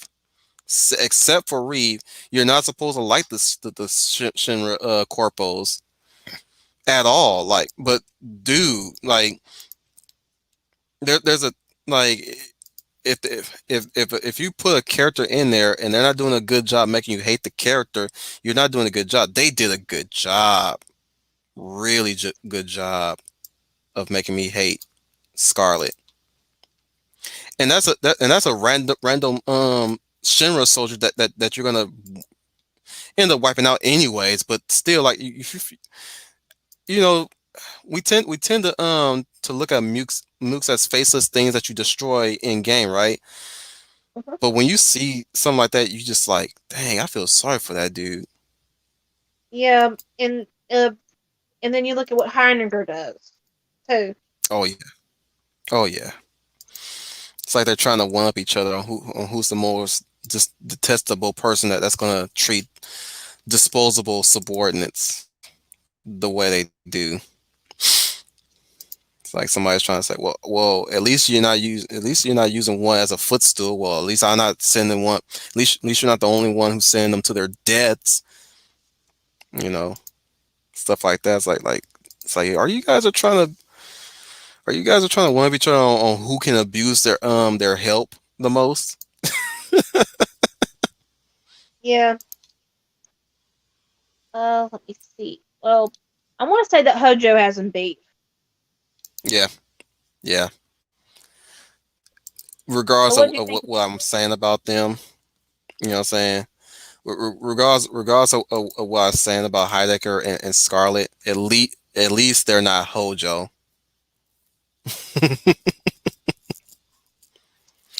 And boy, oh boy, he is. Uh, we can write a whole book about this guy. In fact, that's going to cover at least what 20 volumes of how bad Hojo is. I'm exaggerating, but still, like you can write a book about this guy. What do you say about that, Greenie? Yeah, I mean, I gotta. I mean, I know in 15 they actually gave our main villain Arden his own DLC. Which I didn't play. Yeah, I I was know, already washing my hands of Final Fantasy 15. I but already played Gladio, Prompto, and Ignis, and that was enough for me. I was like, Arden, really, Arden? I didn't even care about this guy. All I did was shot missiles at him throughout the whole freaking fight. Does it look like I really care about Arden? Do I? Sorry, continue. okay. But now, and I'm not saying that Square would do this, but um, okay, if they decided to do a DLC where you play as one of our villain characters, and it's not, I mean, now obviously imagine if they did a Sephiroth DLC where he was the main character and you got to play as him. I'm sorry, say that again. All right, imagine if they did a DLC where you got to play as Sephiroth hmm and kind of give him more backstory. As long as we get to kill the snake again. That'd be the final boss. Let that be the final boss, yes. But Also, you know what I would think? Let us kill the mama snake this time. The one that you come across once you cross the swamp. mhm,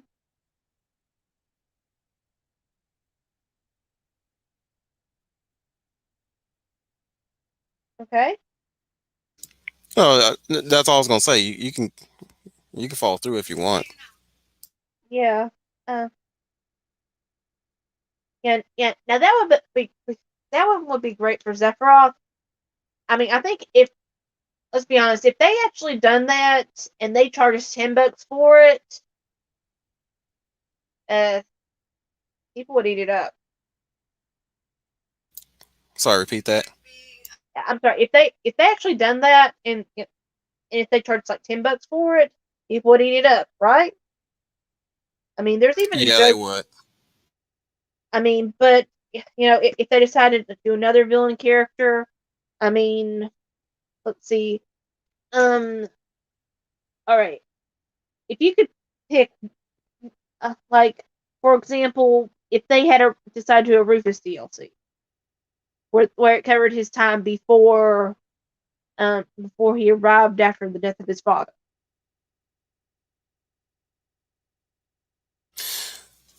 That would be interesting. I would like to see a story in Rufus' perspective before. Okay. Definitely do a fight between him and Cloud. Yeah. Or versus if they done a Highlander DLC, which I'm gonna say would probably never happen anyway. And no, Or no, no, no, no, no, no, no, no, Heidecker. We don't. No, no, no. Mm-mm. Not even Scarlet. Mm-mm. No, we don't need nothing. Mm-mm. That's too much. Mm-mm. okay, No, draw a line there. okay, but versus a Turk DLC where you play as one of the Turks, Actually, there should be a DLC where you play all the Turks. Let them be their own group. kind of like how Comrades was. Yeah, yeah. You know what? A comrade system where you play the Turks. Yeah, that would be fun. You could customize your. Yeah, you know what? Call it Turks. Yeah, yeah, now that would be something people would be interested in. Versus if they done a Hojo DLC. I mean,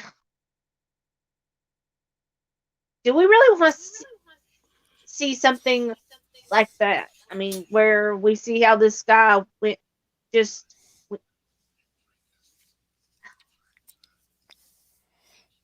You I want me to mean, jump in? yes. I'm Like, sorry. you know, you be an initiate in a way, and you're building up your Turk cred. Like you're going down street level, probably doing backhanded deals, uh assassinations and political intrigue, prestige and stuff like that. You know, you're in charge. Like I don't think they really go that deep into what the Turks really do, other than they're mostly there to clean up Shinra's anything that could give Shinra a bad name. You know, they Yeah. want to keep things under wraps. Like you're basically in there even with the criminal underworld. Like there's moments where you meet the Don Don Cornell. I forgot. Yeah, Darkanello. Like he can be his own character in that mode. And again, like the more you play, you get more rewards like better weapons, better custom like just get crazy with the customization in the Turks multiplayer. That's all I'm saying. Like I said, comrades, but except it's Turks and in the seven world. Yep, you'll be you're basically a dark Kingsglaive. Yeah. Okay. Because that's basically what you are in Commerce. You're basically rebuilding the Kingsglaive, Mhm. which I did took time to rewatch Kingsglaive. Yeah, it's still all right. It's not really all that. It's not bad. It's just a means to end to understand the most of the story of Final Fantasy 15. That's just it. Yeah. Eventually, I do want to do some kind of discussion or impossible rewatch with Kingsglaive. Yeah. It'll probably be closer to November when I do that. So, Mm-hmm. Mm-hmm. And that's only that like may be what, a 1 hour film. well, that may be my birthday stream this year. Who knows? Oh, nice. Yeah, I know it did Spyro last year, but you know, I can change it up. Hopefully you'll have me there. Hopefully my schedule won't be crazy this year as things are starting to kind of get back to normal. Well, you do have there's plenty of time for it. I mean, uh, honestly, it my birthday's far enough back. I still can't even put in for it to be off yet. I'm still trying to work on a early birthday stream for my birthday coming up next month on the 22nd. Might do a gaming stream on that before, like on Thursday, maybe Mhm. Tuesday. That's probably what I'm gonna do if I can find a way to stream better than using Twitch as as the primary. I might have to talk to Match for that one Uh, about streaming. okay. Oh, and speaking of the Turk, all right. Now, obviously, we only saw the three in this one: Reno, Rude, and Sung. Song. We still have not seen Elena. We don't, and Cisne. Well, obviously, she was in Crisis Core, but Hmm. we don't really find out what happens to her afterwards. Please tell me we can kill her this time in Remake. I'm sorry. I'm sorry. I know she's everybody's favorite character, but I found her not as interesting. Yeah, yeah, She's cute, but that's all I can say about her. yeah. Oh, yeah. She's a bit like a female version of Axel, except not without the fiery personality. Hmm.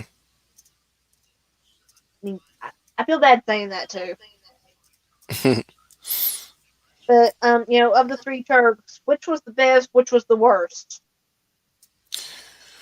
uh, that's a tough one because I haven't seen all of them, or at least I don't really know all of them Uh, that person that well. I can only speak of the ones that I know of, which is Rude, Reno, Cisne. You already know how I feel about her. and she is So, not so. But this was only part one, and you know, apparently she did leave the Turks right after Zack disappeared. So, I guess we didn't we won't be able to kill her. Okay. well, I'm sorry. I'm sorry. Yeah, I'm relook as of right now. I'm relooking at her design. Like, yeah, she just. There's nothing about her that just make me want to care about her that much. Other than I'm like to somebody who doesn't know Final Fantasy, they would think that she's a potential yandere towards Zack. Well, she's not really. She's really not a yandere. But the thing is, like, I mean, she's not that prominent enough for me to care about. As far as like Rude, Sung, and Reno, I would say Sung will be probably the worst, considering what Remake has done to him. I do not like how they making him like this. Who's a good villain to compare him to? Maybe Lucius Malfoy.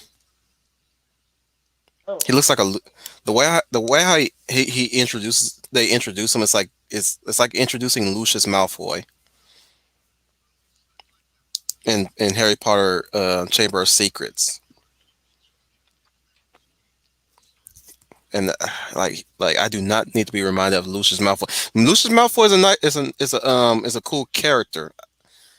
That's not what I'm saying. I don't say I hate Lucius Malfoy. I love to hate Lucius Malfoy. That's what I'm saying. But I don't want that treatment with Sung because I do like Sung as a character in the original. I do like him, you know. yeah, but I got I just don't like it. and I got to Go admit, ahead. he is one of my favorite turrets. I mean, I mean, especially when he kind of bonds with Zack in Crisis Core. That's my point. That is my point. It's like, why did they make him like Lucius Malfoy?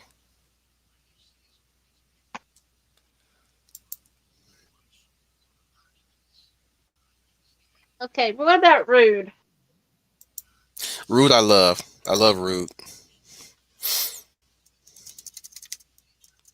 and Reno?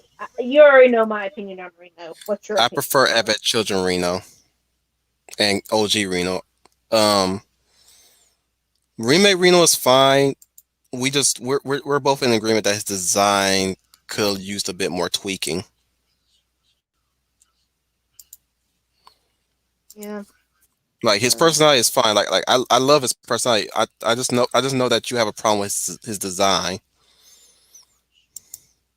Yeah. Well, go ahead. You know what I call him. Yeah, Jared Leto, Joker. He he looks like Jared Leto, but I wouldn't go that far to call him the Joker version of Jared Leto. I'd like to call him anorexic Reno Yeah. or Thin Man Reno from sorry, XCOM from you ever play XCOM No. or have you heard of um XCOM is this RPG, this tactical RPG where you're fighting aliens. You're playing XCOM operatives. No. And I'm just explaining. I'm just explaining. Sorry, I'm just explaining. There's an enemy class called the Thin Men in the first game, and they're like these. The name actually implies, like the design implies the name. They're very thin men dressed in suits, like tailor-made suits, and that's what he reminds me of. He reminds me of the Thin Men from XCOM. Enemy unknown, by the way, yeah, excuse me, for specifics. Of course, in XCOM 2, their true forms are actually revealed. They're actually uh snake women Oh. Okay. called vipers. They're called vipers, but yeah. So what's fun? That I like to poke fun at XCOM 2 in that front because in the first XCOM game, Enemy Unknown and its expansion Enemy Within, the way how they designed the enemies in XCOM Enemy Unknown is kind of like this whole mixture of futuristic but also 50s sci-fi. Mhm. So the sectoids look like your classic grays, but they're very scary looking, and what they do to you is disturbing. And they also got upgrade version. They also got upgrade versions themselves in XCOM 2, but that could be another discussion. But basically, my point is with the Thin Man. The Thin Man looks like these Men in Black stereotypes, or at least Men in Black archetypes, but with a Uh-huh. creepiness factor because they can hiss, they spit poison at you, and they do these acrobatic moves while being thin, of course. Um, but again, when you get to XCOM 2, they literally state that the Vipers are the Thin Men's true form. So I'm like, so they came from thin dudes to sexy looking Viper women. What? That's actually pretty nice. That's well within the realm of creepiness in XCOM. I like that.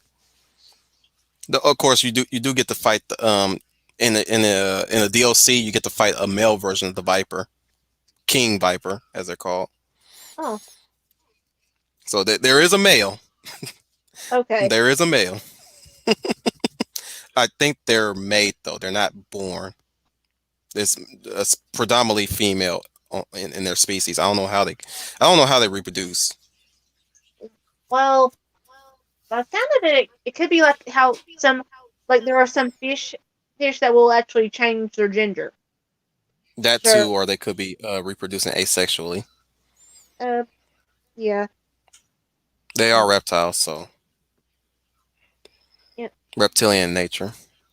yeah. But I can go all day about XCOM with anybody, especially anybody who care to listen. Let's move on. Um, Okay. who else? Elena, I like Elena, but the problem with Elena is that there's not enough of her to really go on. And I Yeah. haven't gotten nearly that far into OG 7 to really gauge her if she does make any appearances. She's mostly hanging around Sung, so I'm like if I had to do an art piece of her, it's her just simping over Sung. I'd be okay with that.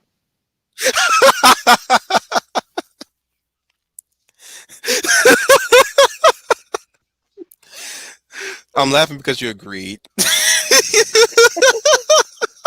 Okay. All right. Now for It'd be the her in the background with heart shaped eyes, just her hands together, like, oh my senpai Sung. She was like, no, no, it's me, senpai Sung. Oh Ooh. goodness. All right. Now, what about playable characters? Um. Playable All right. characters, that's easy. That's gonna be easy. Let's do this. I'm ready. Go ahead. Okay. All right. All right. First, we're going to do the honorary mention. Red. Technically, he's not a playable character in part one. He is supposed to be. He is supposed rumored to be one. Well, actually, I take back. He is actually confirmed to be a playable character for part two. I don't like that. He should have been playable up front. That's one thing I was like really getting frustrated when I watched your playthrough. It's like, why is Red not a playable character in this instance? He should be a playable character right now. There should have been no reason why he should not been a playable character for this version of the game. I And think it's worse, because he just showed up so late in the game. still, like, no, I'm still going to look at this the way how I looked at F15. The fact that they remember they pushed it back, right, in its Yeah. development. So I'm saying there is no excuse why Red 13 should not have been playable. The amount of time that you guys had, especially when you guys brought him in the trailer, they revealed him in the trailer. Like that should have tied us over enough to wait patiently for you guys to really implement his gameplay. Worse, even if you weren't going to make him a playable character, there is no excuse why he should not be doing anything to aid you guys. There should have been some abilities that he can do to aid. Like, I saw the gameplay, right? I'm like, bruh, Red could be helping you guys out in the pinch right now. Like, automatically healing you guys. At Yeah. least, like, I wouldn't say, like, He heal you actually guys, did like that super heal. in the second biker battle. Yeah. So I'm saying, like, I guess give you guys at least 500 heals. Because your health points were significantly high in the thousands already. So I would say like don't be so. I would say, yeah, don't be so broken with the heals. But like, dang it, is he going to assist? I was like, that was really what's ticking me off. Like he was doing, like, yeah, he was contributing on attacking enemies, but I'm like, is he doing enough? That's my question. Yeah. Uh, That well, was I would I'm so glad I'm not playing this version, because that would have frustrated me. I'm like, feel free to help out anytime, Red. Come on, man. Throw a fire at him or something. You got a flame tail. yeah. Okay. So, all right. Cloud. Cloud's fine. I like his Punisher mode. I like his move sets. I Again, I wish Remake's gameplay was 15's gameplay in that regard. Yeah, The way how they yeah, handled the I miss gameplay. jumping. As stupid as it sounds, I miss jumping. Hmm. All right, Barrett. Love Barrett. Um, I know I have some criticism of him. I think mm, his stopping power is what gets me. There should barely be any stopping power with him because like you have to be very cautious about how you fire because he'll pause. It's like you're playing Dark Souls with him. You know what I mean? Have you played Dark Souls? Yeah, it was a while back, but I think I know what you mean. Yeah, the way how you have to fight stop fight stop fight stop. That's what I see of Barrett compared to Tifa Cloud's move set. I think they could stand to give him a grenade launcher too. They he would have benefited well with a grenade launcher to help break out the fights, especially when he stops to shoot. And I guess when he's reloading when he's stopping to shoot when he does that blast at the end with his cannon. I think Yeah. he would have benefited. I think he would have benefited better if you followed it up. Once he stopped, you follow up with a grenade launcher where he launches a grenade to prevent enemies from retaliating when he stops. Okay. Now Tifa. I know you really loved her visual design. Heck yeah! Oh my goodness. So yeah, Tifa's gameplay is really good, really nice. Like just seeing her just throttle enemies with just kicks, punches. I know Ma Pacelli be joking about her hair and all that stuff, getting caught and stuff. I'm like, but Ma Pacelli, she's anime. That's never gonna happen. Question: do you think she was nerfed? Maybe some parts, cause yeah, again, going by your gameplay only, you were struggling with her in parts. Yeah, It seemed like they downgraded her damage output. Out of that, or the difficulty just spiked out of nowhere. Like you were really struggling to stagger enemies because staggering is also a key factor in the gameplay where you can do significantly more damage to them when they're staggered. And I could have sworn she's supposed to be there to stagger enemies. She's supposed to be a staggerer, like going back to 13. Um, you know who you have in your team that can stagger enemies, especially when you want to stagger people. Like you have Hope, sometimes Lightning, Vanille, maybe even Zaz. Zaz is definitely a best staggerer. He's the better staggerer actually. Um, so that was a miss. I think she was suited best to be a stagger builder. Like the moment you switch to her, you're mostly using her to stagger enemies, like specific enemies that you want staggered, and then you switch back to Cloud to really deal out the heavy hits, and you will want to bring Barrett in to take down aerial enemies. Which I'm sorry, I, the game seems to betray that gameplay strategy in some parts because there are times when you do use Barrett, going back to Barrett a bit. There were times when you use Barrett and you use them for air elements, they don't go down easily. 10 Final Fantasy 10 did it better. Did it way better when it comes to handling specific enemies and switching in and out characters to handle certain characters. I mean, handle certain enemies. Do you remember that? uh, I've got to I, replay 10. I'll give you an example. For heavier enemies like armor enemies, you use Orin because Orin is the heavy hitter. For speedy enemies, you'll use Tidus because Tidus is speedy enemies. For machine enemies, you'll use Riku steel move to disable them. Of course, you can teach it to anybody to do that as well. You basically just use steel to destroy mach- machina, sorry, machina enemies. For spell enemies, you would use Lulu to cast spells on them to end them. Like one, basically, you use these characters to one hit kill them specifically. And I was hoping that we're going to bring that strategy back into.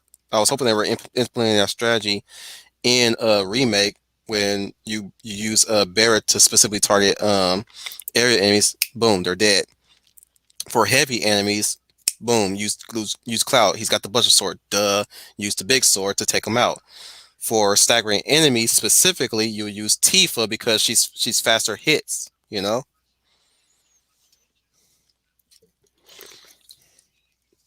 So if there was any missed opportunities for the gameplay to improve, at least the gameplay to be more enjoyable, I'm pretty sure there's a lot of people that actually came up with strategies for this game that I'm probably missing.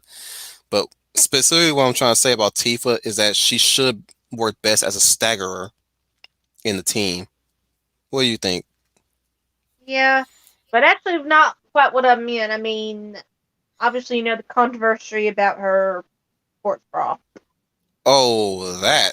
Now, of course, I mainly started off with talking about the gameplay of her, but as far as her design and Clouds and Barrett's, they're fine. I don't care about the sports bra thing. Really don't care about the breast reduction because they're significantly of size that anybody can enjoy. And by anybody, I do mean anybody. Okay? It's Yeah. not just for boys, ladies of a specific group. It's for everybody to enjoy. So Yeah. I was of the committee that was indifferent about the whole Tifa controversy. My my hope was that they didn't change her completely, like giving her like we Lady Adventurer yoga pants or Lady Adventurer pants, like they do with most of the female characters in games nowadays. Yeah, I gotta admit, I mean, of the controversies, I really did feel like there was no middle ground. Like we had a journalist who was celebrating them putting her in a sports bra, and I'm thinking, dude, are you kidding me? I would I would like for you to check out Jay Ishirofini if you get the chance to, because he's writing a book about uh how do I put this in a PG-13 way. He's writing a book about the myths and misconceptions about lady chests, and he's I think in one of his streams, if it's still up, because YouTube messes with him a lot. I think in one streams he does talk about sports bras and the myths behind sports bras, or at least the myth about size, specifically bra size. Am I making you uncomfortable? Let me know.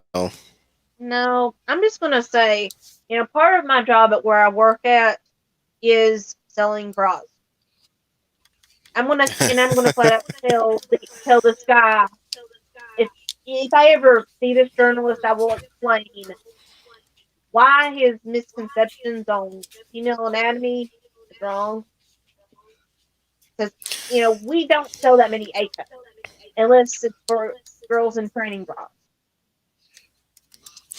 Have mean, you ever encountered anybody that tries to correct you on your know-how about bra sizes, considering that you work in a specific department in that regard, both male and female? no, but I have had one who thought that mine were fake. Really? Yeah, and I flat out told the lady, look, these are real, but I'm not gonna take my shirt off and show you because I'd get fired, and you'd be more offended. And no, you would not have my permission to touch them either.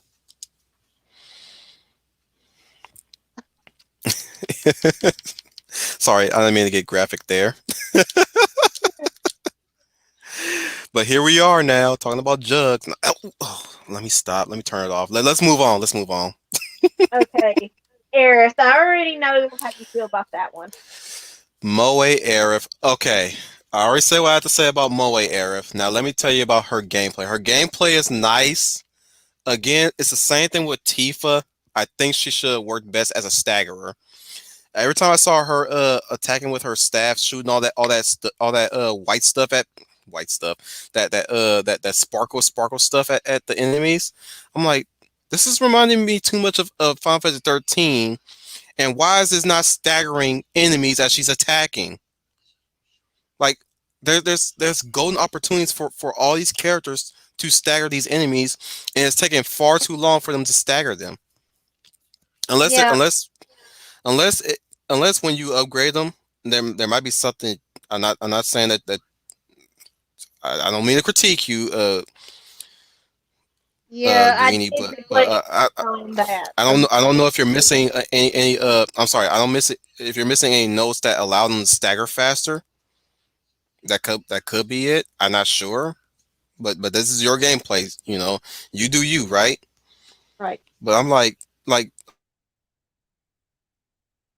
I'm just saying in the background as I'm watching, I'm like, wait a minute, what? Like, if this was Final Fantasy 13, I'm saying gameplay wise, Aerith would have been staggering these enemies a lot faster. Tifa would have been staggering these enemies a lot faster, and Cloud will be hitting them really hard once they're staggered. And there's been look there. I've seen many times that you have successfully staggered, but it's mostly weaker enemies, right? Hmm. When it came down to the hard enemies, I'm like, yeah, this should not be taking this long to stagger enemies. I'm like, it shouldn't be a chore, is what I'm saying. Like, it can be a chance to stagger a stronger enemy, but it shouldn't be a chore to do so. That was my issue right there. And again, going back to Aerith, um, when she attacks, she should at least stagger somebody. When it came down to her spells, oh my goodness. What is wrong there? Because she should at least have higher damage with magic. I Yeah, wasn't I mean, seeing that, but she doesn't have any physical attacks in this one, like she did in the exactly. game. So Heal wise, she does good. She does real good in that regard. I like how she her heals. Her heals are fine. But as far as gameplay, it's solid. I think it needs more improvement. yeah, Don't well, you? hopefully they do Yeah. something with Go ahead. grade.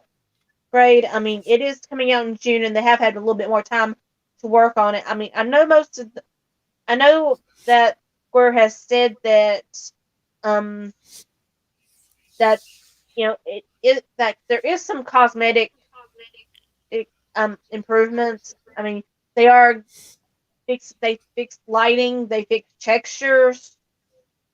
I am Hmm. a bit if they're not doing it for the PS4 version, to be honest. Right. But hopefully they fix that as well. I mean, Yeah. Yeah, that's all I gotta say about her as far as gameplay concerned. Design wise, she's fine. She's actually like there's nothing really anything different other than maybe extra stuff to add to her already classic outfit up, you know. Like they did a really good job doing her classic look the way they did.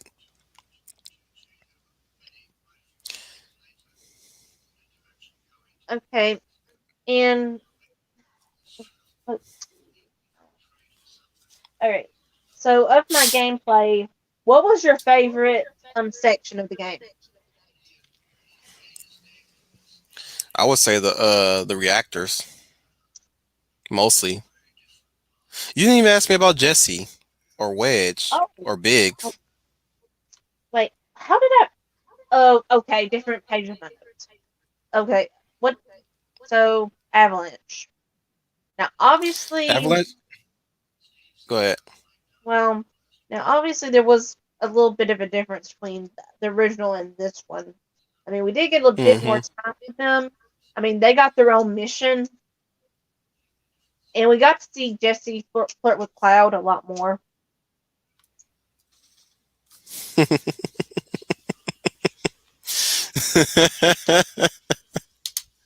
What? Where do I even begin with this? Because I'm still maintaining that they didn't really need to be fleshed out. I don't think they needed more focus. Like a lot of people say oh, this is a lot better. They need, like, we're finally getting more Avalanche. Like, did we really need more Avalanche? I mean, I like them and all. I like the new addition, but dude, you guys are really just asking too much of the developers to really flesh out more people that are gonna die later on in the story. I mean, they're not really, there's a reason why they're called side characters. I Well, think people these days are trying to put too much stock into to people that don't. Yeah, they matter. They're still living. They're in a way living beings in that world, but they don't matter compared to the main characters. Like yeah. you can give them all the backstory all you want. You can give them personalities all you want. You can give them, other wants and needs and stuff. But it won't matter in the grand scheme of things, other than to really if you really want to feel for these characters dying, go ahead, go right on ahead. Be my guest. Be my guest. There's some side characters out there that I do like too, but I'm like, they're dead though. So I'm like, I'm following the people that are still alive at this Okay. point. Not characters that not characters that died already. You know? Well, you know that Wedge survived the falling of the. Yeah. And I didn't like that. I th- it's a shock death in the original game. I know that, but that's what that served. It was a shock death. Like when you saw that, like you know, like the moment Wedge falls down, I'm like, no, not Wedge. They got Wedge too. They got Wedge. Like, here's the thing: when they died, that just made me fight harder. Let's just say that if I really cared about these characters, that made me fight harder. Like the more I saw people dying, like the moment you see Wedge fall down, and you get into a random battle as you're climbing up and I'm talking about OG, by the way. By the way, I'm talking about OG. Yeah. My experience with OG, of course. When I was playing that segment, and I saw Wedge fall down off that rail, you know, that incentivized me to fight harder, because these are people that yes, we didn't get a lot of time to spend time with, like, at all, but I cared when they died. That doesn't change the fact that I care when they died. Like they still, like, that's gonna make me fight harder. Like, oh no, it's on. You killed Wedge. Wedge didn't do anything to anybody except maybe kick somebody, but still. And then Jesse died. Like, oh, you're making me madder. You wouldn't like me when I get mad, but you're making me madder. You're twisting the knife there. Then you get to Biggs. Wait, I think I'm messing up the rotation. Am I? Oh, First Wedge, then Biggs, then Jesse. Right? yeah. Okay. So yeah, you get to Biggs. Like, oh, now it's on. Then you get to Jesse. Oh, now it's really on. So that basically incentivized me to fight harder when I see them die. So like when Wedge lived, I'm like, no, mm-mm. That just that don't make me fight harder. That just make me just want to just fight naturally. in a way. So Well, I didn't like the fact that most of Avalanche survived. Especially didn't Big survive or did he die still? well, it's kind of up in the air for all of them. I would say after the ending of the game, Oh yeah. the final cutscene. I mean, now we obviously Wedge was the one we know survived the falling of the plate, Mm-hmm. and it's kind of implied. I don't know if we know for sure that the whispers pulled him and well threw him out a window. Mm. So I'm gonna assume for he's dead. He might come up alive again. Who knows? Now and now Biggs, we did see him wake up in the Leaf House, Right. injured. I'm gonna assume he was in a coma or something. Of course. But Jesse, uh, well, there's some speculation on her because Is there? you know, well, when when Biggs wakes up, you know, one of Jesse's gloves is on a table, Hmm. which is kind of leading some people to think that maybe she's still alive. Maybe she wasn't hurt as bad. Mm-hmm. But there actually is some people actually think we might see her at the Gold Saucer. Uh, again, that's Here why for I'm those saying like, yeah, I'm not a happy camper at the fact that they survived, or at least they're like the game is going out of its way to keep them alive now, and the fans are like just like, oh, this is better because they survived. Like we don't really get their personalities because they. I'm like, who the f cares? They're dead. The whole the whole point of them dying is to get you to fight harder. They fought to the bitter end, so that incentivized you to fight just as well as they did. Only the difference is that you got Phoenix down to ha ha ha Phoenix down, right? Yeah, That age old joke. Why don't they use Phoenix down to revive Earth? Screw that, man. It's game. End story. She's dead. Perma dead. yeah, I could do a game theory on how come major characters die and they got a means to revive. I don't think Phoenix Down is really bringing people back to life. I think it's really revitalizing people who were downed. Like they're not particularly dead. They're just unconscious. What do you yeah. I think? think that theory already exists. Yeah. So like when you see when you see Aerith get stabbed, of course, she's already dead, you know. But in the case of Nanaki Red 13's father, they say, why don't they use soft? Because that might be a permanent stone now. I think soft only works when they're in the cuffs of when they're in the cuffs of fresh petrification. Or maybe, just maybe, the poison is a different poison. Or maybe soft wasn't invented around that time when Nanaki's dad sacrificed himself. You know what I'm saying? Yeah, Idiots. It's called inference. It's inferred that they might not have been invented around that time yet. Come on now, you gotta think time periods, guys. May not have been invented around that time.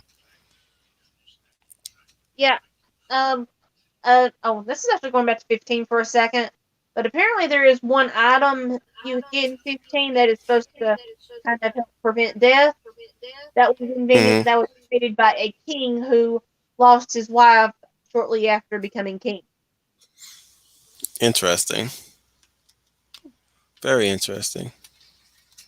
So, but I actually have a theory on why they left him alive for the time being, if that is the case, and that Hmm. is that they die later. Now I'm gonna say that obviously we know that Wedge survived immediately, but Hmm. later on when it came to the Shinra building, he went in to help them, and in the process, whatever his purpose was, the Whispers decided it he no longer was needed. Mm. So, go pop. Actually, that's probably bad. That's sound effect, but you Hmm. kind of know what I mean. So, so if if Jesse and Biggs really did survive, it may just be in order to help them on another leg of the journey, only for them to.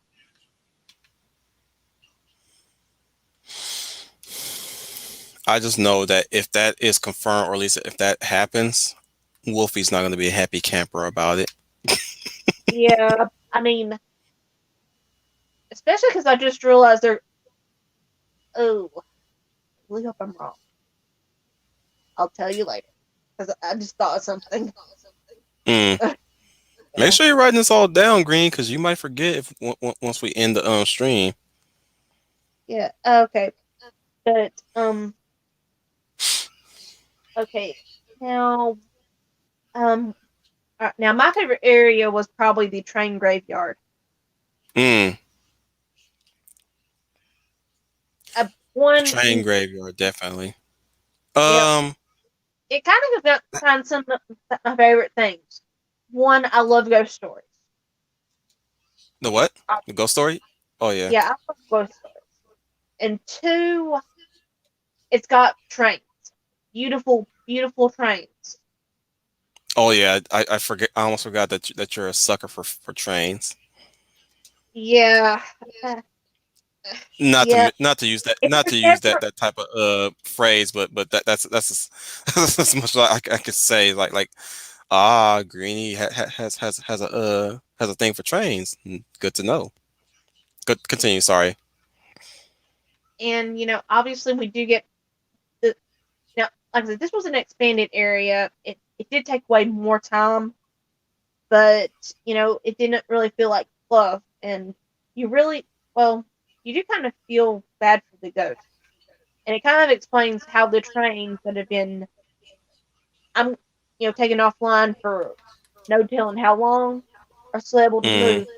Ghosts are actually moving them for us because we spent some time and played with them. Did it remind you of Final Fantasy VI's train boss by any chance? Or at least did it bring you back to the memory of the train boss in Final Fantasy VI when you were going through that train yard? Not particularly. Actually, it kind of reminded me a lot more of a TV series I used to love to watch. Um, Mm. Are You Afraid of the Dark? Oh yeah, yeah. I don't I didn't particularly watch that series that much, but I am aware of it. Yeah. Well, Very aware. in several of the stories, you actually did have some ghosts. Some of them were kids. Um, Hmm. yeah, and unfortunately, they met tragic ends. Right. As they do. Yeah. One. Well, now obviously we don't know the complete story with the child ghost that leads us through the train graveyard, or children rather, but Mm. you do kind of feel for them, and obviously Aerith does kind of relate to them a little bit because she remembered being lonely as a child. Right. Uh, let's see. So, what was your biggest disappointment in the game? Biggest disappointment. Uh, Specifically Avalanche's death. I think they should have perma died. I really do. I really think they should have perma died. That's just uh I I think I'm beginning to understand why people hate comics now. That comic book uh, producers and editors would not allow people to die, characters specifically to die in comic books. It really takes away the dramaticism of the story.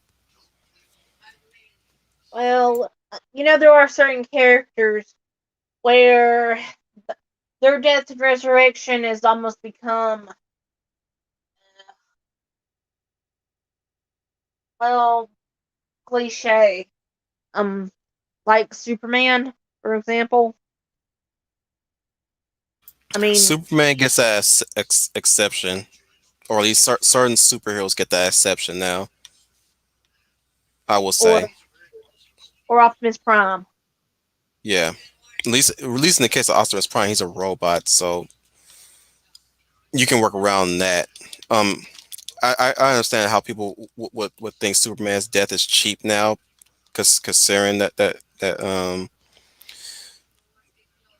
originally he was meant to die permanently,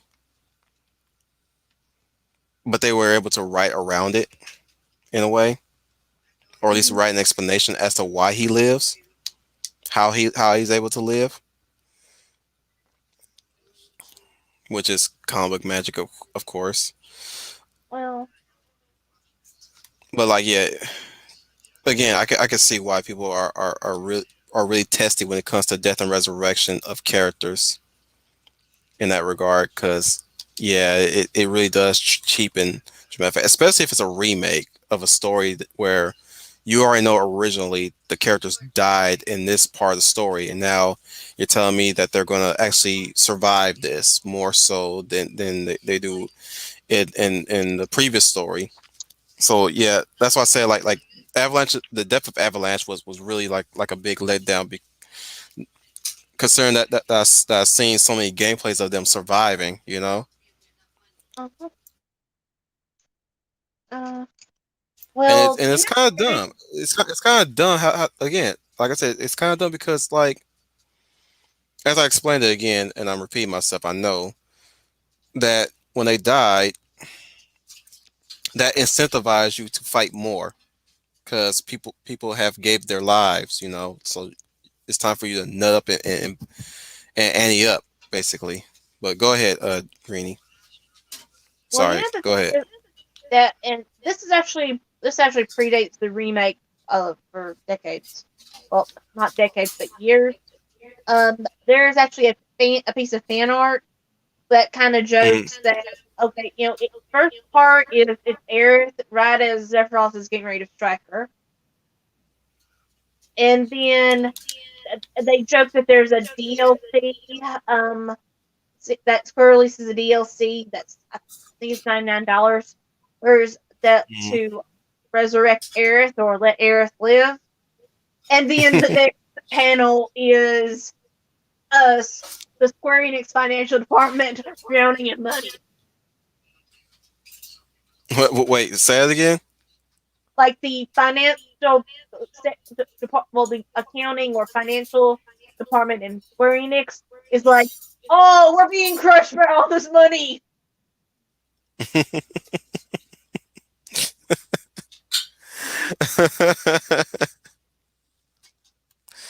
Oh boy. Yeah, now there is some concern that they might make it where Aerith lives. So I'm gonna check out if they do that. Like, yeah, or at least if I was playing this version, I would have checked out. I was like, I'm well, not finishing this game. I don't care anymore. I'm done. Cause I'm not even at the death of Aerith yet, and I know how significant that death is for them to ruin that. yeah. Now there's also some theories that instead of Aerith dying, that they'll have Tifa die for. Oh, I'm not gonna like that. And then there's another one that somehow Zack is going to save her. Now apparently he's alive. and I don't like that either. I like his design in this game, but I don't like that. I don't like that he's alive. They're making death meaningless in this story. Meaningless. It's meaningless now. When you Yeah. think about it, it's meaningless. Like, how we're supposed? I don't know, man. I don't know if the generation is going to eat this up or not. But I just know the older generation is not going to like this at all.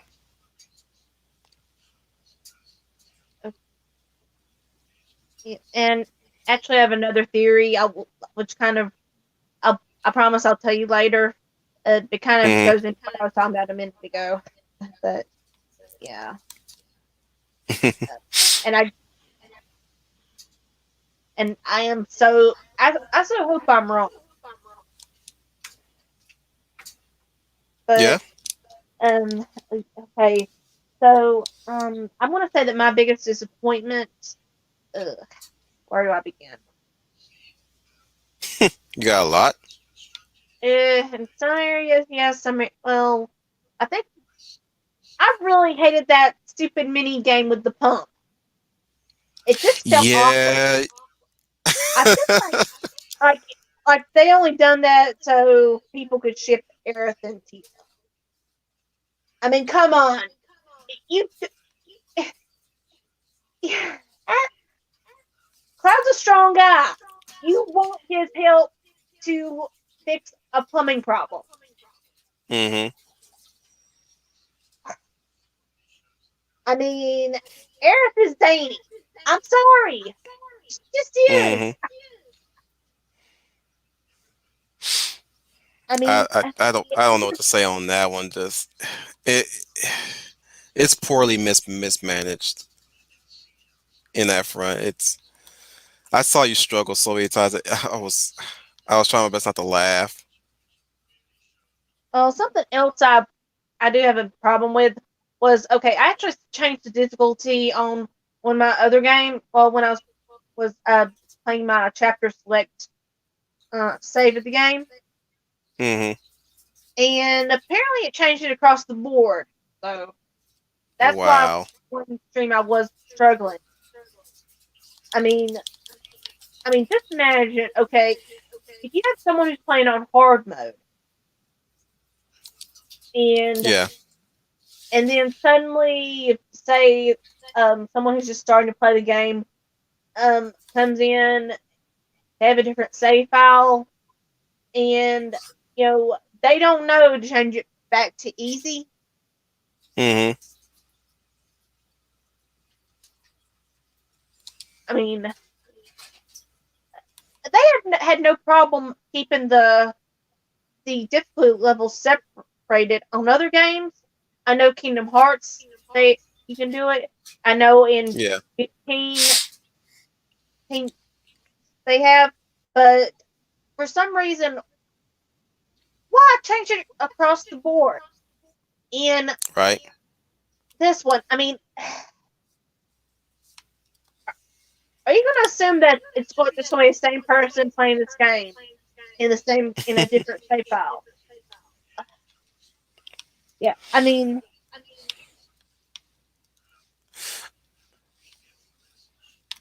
Yeah.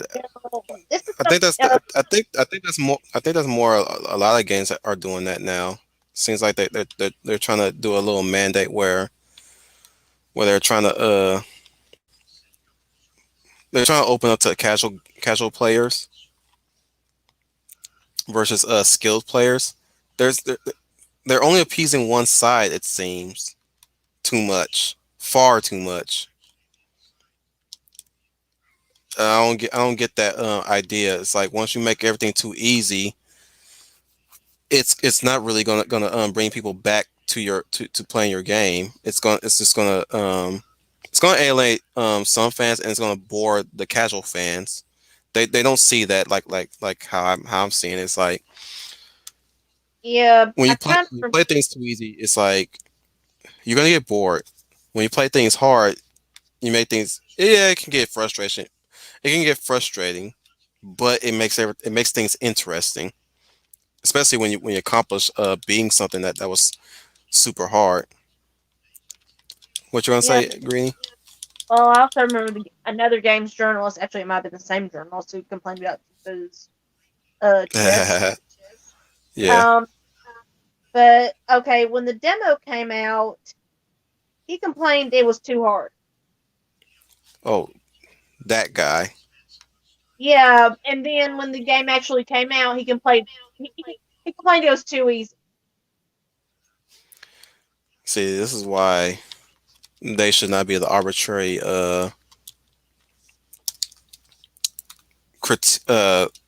opinions of games. Period. There, I said it. I don't care what anybody thinks of me, cause I've never had that problem with any game, or at least I never really had that type of mindset with any game. If it was too hard, yes, I'll say that, but I'm not gonna say the game is bad because it's too hard. I might as well not play Dark Souls then in that regard, Uh-huh. because Dark Souls is crazy hard, yes, but I'm not gonna demonize the game for being that. Yeah, I play some. It. Uh, I have been playing a lot of Dead by Daylight lately, and Mhm. I if I was going to say it was bad because it's hard, and thing is, I wouldn't be playing it at all. But the thing is, all right, I enjoy it. I get a good Mhm. challenge. I mean, obviously, I don't know who the killer is when I start up the game. I'm still in the low levels on my survivors and even my Hmm. killers, but I've been focused on survivors a lot, and I am starting to get pretty good at the quick time events to get the to complete tasks. I am Right. learning how to um even how to troll killers a little bit, Right. and how to be evasive. You know, I'm having a lot of fun. I am getting better at it, but there Hmm. are still a lot of people in that game that are completely above my level. You're talking about competitive play. Yeah, yeah. I know it's a bit different from single player, but um, I've not really played a lot of competitive games. Games. I mean, I mean, I can also say the same thing with Ark. Have you ever played Ark? You know I played Ark. We all had the same sentiment. You have a hard time finding the place your knapsack so you can perma save and And not be generated into a random area where a high level dinosaur starts chasing after you and biting at you. or in my case, I case respawning in a raptor nest. Oh, I never had that happen to me. Uh, well, It's I not also pretty, have is to it? kill in the middle of the night, and I'm kind of stuck freezing. Oh yeah, yeah. And then I can't see anything. And, I Because might you be only got trying no to get some torch. water, and then I walk through the water, and then piranhas or megalodon or barracuda. I have not encountered megalodon. I hope I don't, but jeez, Louise, those big crocodile things scare the crap out of me. Especially when I'm like running around trying to get resources so I can build my first shelter. And there's that thing right there chasing after me, and it's relentless in chasing me too. Very relentless. That and oh, getting hungry. Don't you hate getting hungry? Yeah. and you have no way to place a campfire so you can cook your food, Yeah. especially when you got the means to build a campfire, and you can't build it because somebody already claimed that area. Oh, or even worse. Worse. You have someone who has played this game from the beginning, and about every 30 minutes, they fly over the area and and flame roll every noob they see. Hmm. I hate And that. yeah, and you actually have people on their server calling out like, "Are you raiding again? Like, really?" I'm like, "Oh, are you that? Okay. You know they do this, and you let them." Hmm. You walk around in an area where there's a lot of stuff built, and you just like you're really trying to cover ground around that, and like I said, there's ground that's just been claimed. That's the part that gets on my nerves. Like, dang it, man! You know, this should not be a function at all. Like this right here should never even be a function where you can claim just a ground. If you build something in in that vicinity, that's where you claim it. But like as far as I'm concerned, you didn't build anything right there. You don't claim it. You know what I'm saying? Yeah, and I've also had the problem where I responded in someone else's says fort well fortress or hideout I or think they base. finally fixed the bugs in that regard. Finally. Yeah, yeah. Now that Well, was quite hopefully, but annoying. I'm already like I'm already I no longer care about the game itself anymore to find out. You can give me the updates. I'm not even caring about the expansions anymore at this point either. Like there was one time I did revisit it once the expansions have already dropped, right? And I'm just Mhm. walking around and there's like somebody's ranch and there's a cybernetic dinosaur there. I'm like, huh. So somebody's actually enjoying the new stuff. Right on, brother. Okay,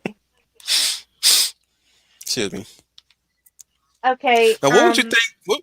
No, I was going to ask, what would you think Red 13's gameplay is going to be when they finally launch him as a playable character? I'm hoping it's going to be a lot like the Pride Lands in Kingdom Hearts 2. Ooh, ooh, nice idea. Him just I mean, running around and just clawing people and stuff. yeah, Now, I will say this: I still don't like the fact that they went with 15's way of summoning. yeah. We That haven't was really covered that.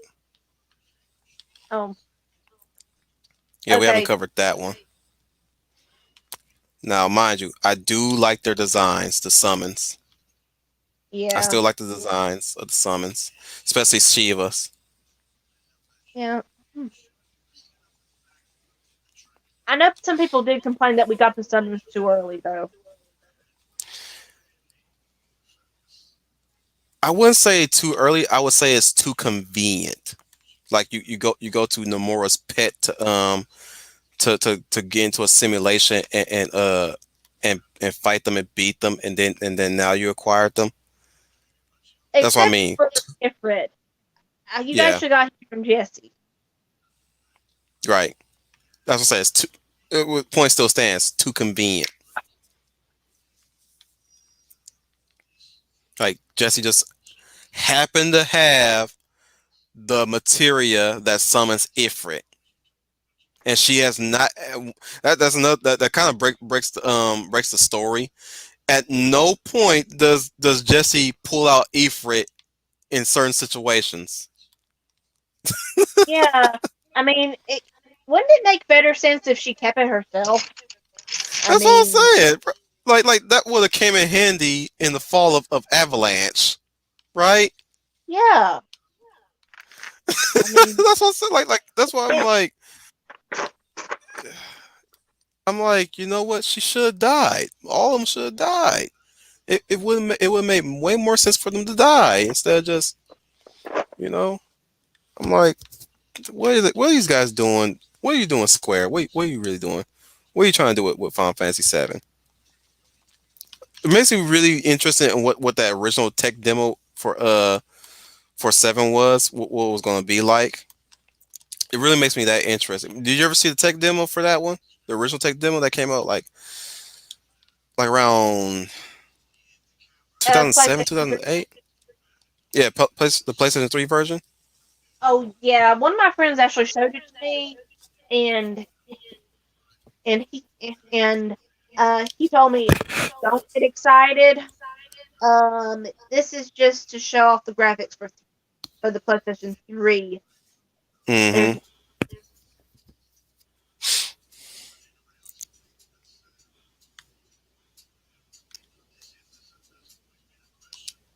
And You still there, you Green? know, Okay, yeah, just making and sure.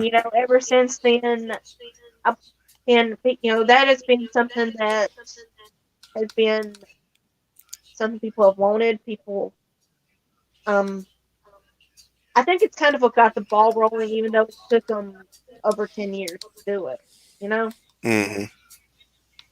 um, Yeah, I was hoping that they were gonna go more in that direction, but well, hopefully that's what they'll do. They're doing with Ever Crisis. hopefully. Yeah, Well, from what you show me with Ever Crisis, I would like I would like that they would go that direction. I'm pretty sure yeah, a lot of the OG games would definitely dig into that one.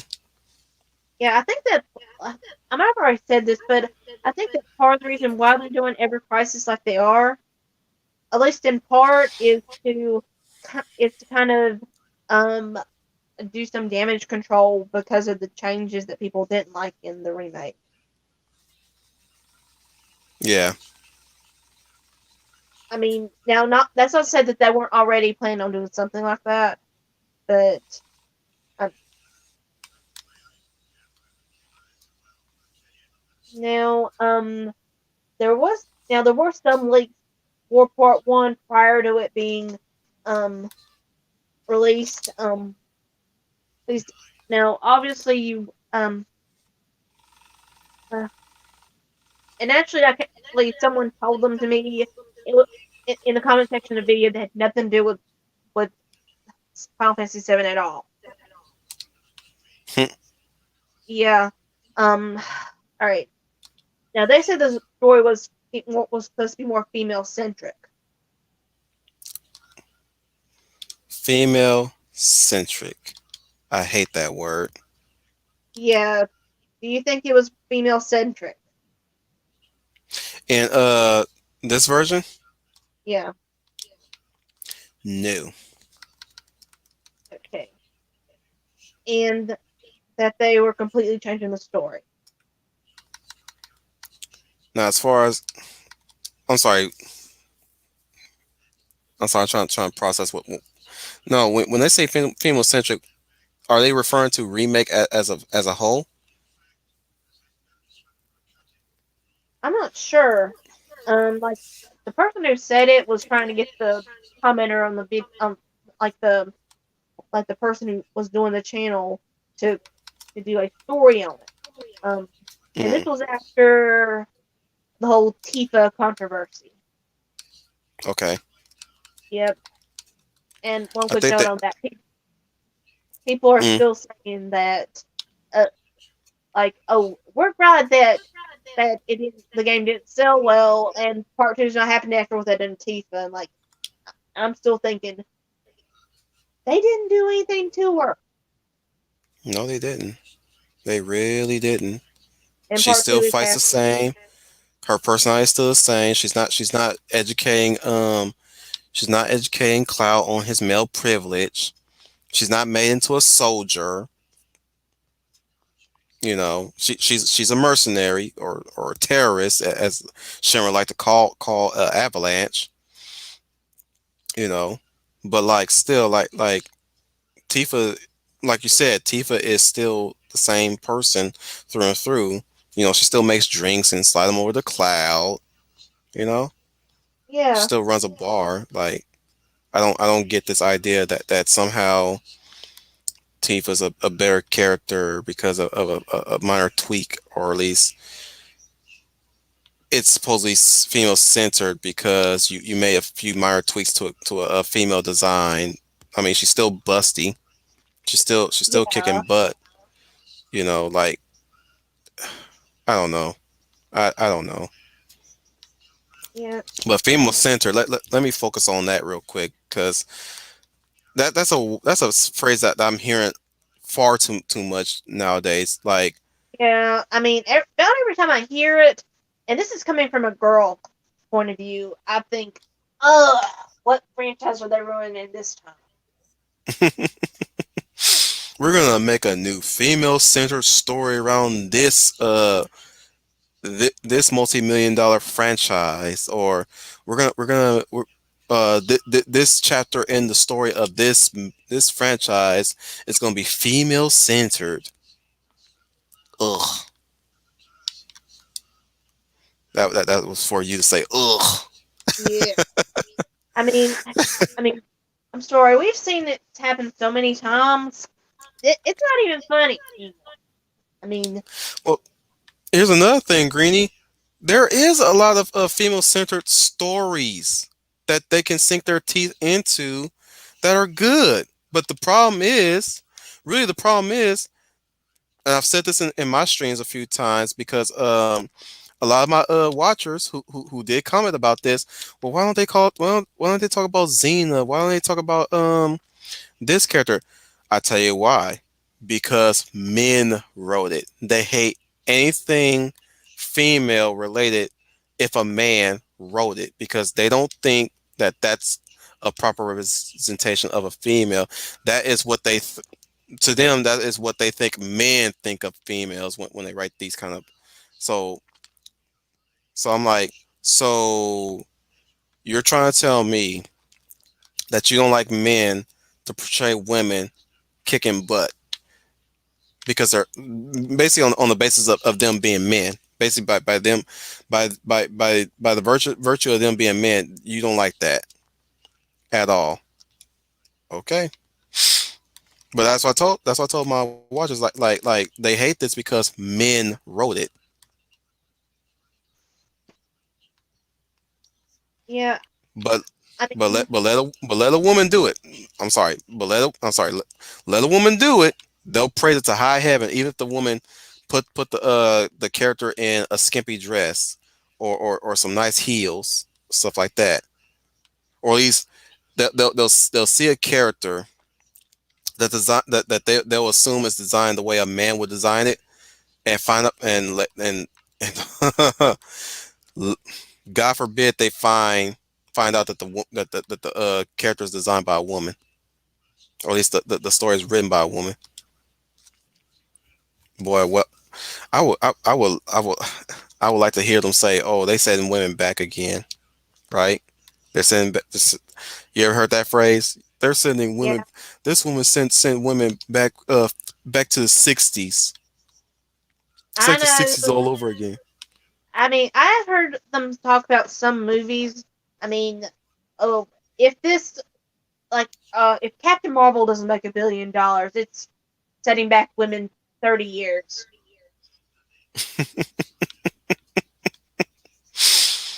Oh wow. Yeah, I. This is why. That's why I call them children. Yeah. This is why I call them. Most people that talk like this, I'm like, yeah, go to your room. Okay, so now there have been some rumors for part two. I'm not really giving them the time of day personally, but some I know a couple YouTubers have done videos on them anyway. Mm. But that part two will be the last part. It's going to come encompass the rest of the game. So they're not gonna commit to the whole story. Yeah, Okay. and there Vincent will not be playable. which is going to kill it. I guess. You hear that? You hear that, Greenie? That's the sound of thousands of Vincent fans swelling in the distance and slowly silenced. But they're going to have Sid playable. Okay, I can do. I can have so long. I will say this, so long as he swears a lot, like swears like a sailor. Give me that at least. Please give me that. Because there's some things that Sid could have said, but we know, but we all know that he wouldn't be able to say it due to censorship, right? Yeah. That's why I encourage you to again. That's why I encourage you to watch Final Fantasy Machina Bridge, because what they did with him, yes, it's kind of quirky censored, but it's hilarious how they went about it. I love it. I really love it. It's like, oh my goodness, they did a good job with Sid. Did an amazing job with Sid. Go ahead, Greenie. Sorry. Well, like I said, I'm not really giving these rumors the time of day at this point because Mm. the way they have talked in past interviews, this is not going to be just 2 parts. It's going to be at least 3. I mean, but they haven't really given a different an amount of parts. Like I said, these rumors actually focused on part 1 not selling well, Mm. and well, all things considered, it did sell pretty good. Yeah. It is going to People re-release. it's getting replayed over and over again. Last time I checked, right? Yeah, a lot more than Last of Us 2, but I don't want to get into that here. That's not a high bar. That is not a high bar to really grade it on, right? Yeah, It's yeah, doing I better know. than Last of Us Yeah, 2. yeah, I know that the remake and Last of Us 2 really had some controversy around them. Hmm. Obviously, the remake with the changes, Yep. and Last of Us 2 with A certain someone. A certain someone's. yeah. I will be honest. There is just so much.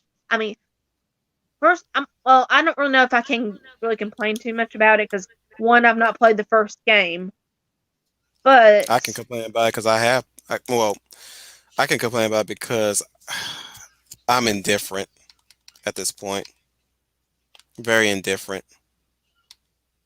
uh, uh, I actually have watched a few playthroughs of the original game, Hmm. and then I started watching uh the part 2, and Right. you know, even as someone who's not a big fan of zombies, and I just have so many problems with Abby. I mean, I mean, Go ahead. Go ahead. Say what's on your mind. she's just a flat out psychopath. They all are. They I they mean, her body type in that environment is impossible. I mean, the medicine she would need to take and the amount of exercise. she shouldn't be. Let's just put. Let's just be real. She should not be that big. Period. Considering how the way how they portray the way how the WLF really, the way how they portray them, or at least the base that they live in, even with that kind of treatment, or at least with that kind of resources, nobody should not be looking like Abby like that at all. Or at least, if anything, most of the men should be met. Like the weird part about Abby is the fact that none of the men look like her. Only she does. Have you Yeah, noticed that? yeah, None of and the I'm men. not even going to go into that certain scene that Yeah, yeah, and I'm not talking about Joel's execution. right. Yeah. Yeah. What were they thinking about that? Like that. I should not be looking at a game and think, man, that makes me really want to watch the sex scenes in Wolfenstein: The New Order. I should not be saying that. As much as I like New Order, you know what I'm saying? Have you played Wolfenstein: The New Order, by the No, way? not, not Yeah. really, but it's not really But my like I type of. said, But yeah. I'm just saying I'm like, bruh, no game should not be making me think that way. And that's what Last of Us 2 did for me. It made me think of, dang, now I really want to play, New Order so badly because I actually somehow it makes me want to watch the sex, watch the nowhere sex scenes, and even then, like they get even well, the next sex scene gets even more ridiculous, but still, like that's what Last of Us 2 made me feel like when I thought I didn't even see the sex scene period. I just know it's there from some of the screenshots and stuff. I'm like, wow, just wow, like that's what Last of Us 2 did for me. Interesting enough, you can put that as a highlight of today's stream. By the way, Greeny. yeah, I Somehow, tell you she, what, Naughty Dog can keep Abby. I'm gonna keep mm, Tifa. yeah, yeah. Ellie's no better either. That's a sad part. Not that you bring up characters. Ellie's worse for wear too. Like let's not forget about what they did with Ellie. Yeah. Uh, I mean, now supposedly the moral was supposed to be revenge is bad. We all know that. We all know revenge is bad. It's the way how Druckmann wrote it. Like you can't you cannot try to humanize people who are on a cycle of revenge, especially or at least the heavy-handedness of the whole fact that Abby. I mean Ellie. Somehow Ellie is being more remorseful, or at least um she's questioning her life choices on killing people. You can't have it both ways in that regard, considering that she lives in a world where people will not think twice on whether they are going to skin her alive, use her as food, or the other the R word that people tend to dance around on, you know. Yeah. Yeah. Even as a Yeah. as a, as a teenager, she has no bare bones of doing things, horrible things to other people. She bit a cannibal's fingers off, or at least yeah, I think she did by a cannibal's finger off when she was a child, right? I'm not sure. Uh, I think I think she did. I think she did. Um, but yeah, she did. She's able to do that, and yet somehow she's crying over the fact that she brained a black girl for enticing her to brain a black girl. Okay, she's feeling sorry that at the fact that she killed a pregnant woman. Okay, yeah, that is under. And yet, not. Mm-mm. I don't buy it. I'm sorry. I don't buy it. I don't buy it. I don't buy it. I'm gonna feel. Now, now, mind you, I'm speaking as a guy, and I know I'm speaking as a guy. But if I was in that situation, I would not share a tear for that woman. Even if she was she woman, you tried to kill me. You should have thought about should have thought about your child first before you even going out here trying to kill people for survival. I'm sorry. I'm sorry that I had to take your life, but hey, that's your own fault. Yeah, Listen to me. Listen to me. you know, and That's the wolf talking. yeah, and yeah, and there was also the thing about the dog that there's no way that Ellie can avoid killing. That Yeah, just that was happens to be owned by Abby. that was so heavy-handed. That was so heavy-handed. Druckman, what are you doing? What are that's like playing Resident Evil 4 and and you and you and you had the choice to kill uh Torres Mendez, the big guy from I'm pretty sure you've seen gameplay of Resident Evil 4, right? A little bit. It's like you killing Torres Mendez and you find out that he has a family. Oh, I'm supposed to feel sad for him. No, he tried to kill me. He had to turn into a monster to do it, and it was survival. In fact, that's like well, actually, you know what? That's like playing Resident Evil 4 and you're killing scores of Pelagus infested villagers, right? Only to find out that they used to have family.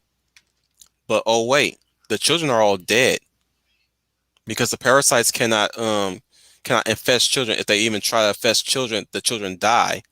At least they did infest the children, but unfortunately all the children died because they couldn't handle the parasites.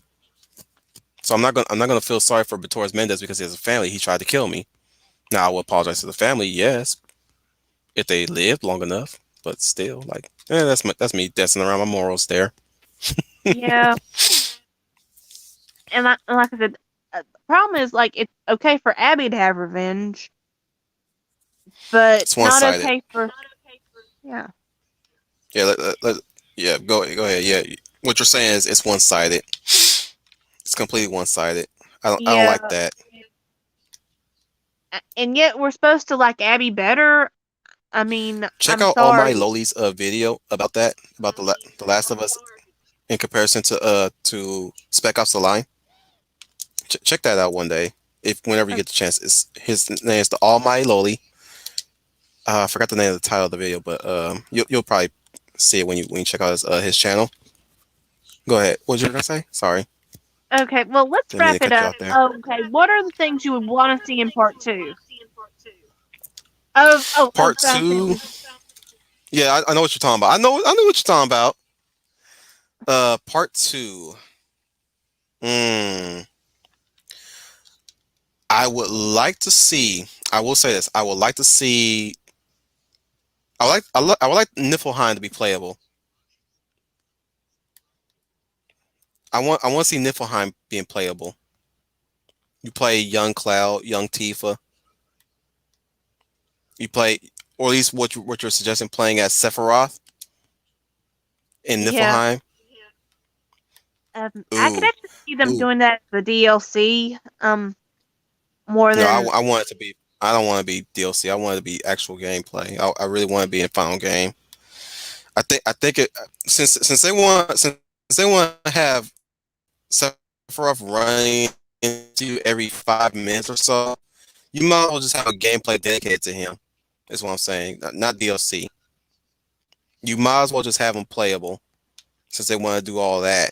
Having him all in Cloud's mind here and there, creeping up on him, touching all over him, filling him up. Excuse me. okay. Just make him playable. Well, I want to. Yeah, I actually think that that would be the perfect spot to end part two of the remake series.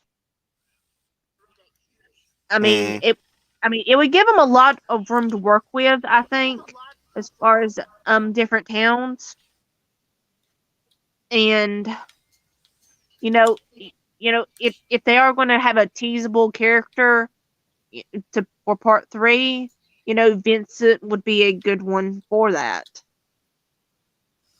yeah. And I would have loved to um, see what they were done with his design.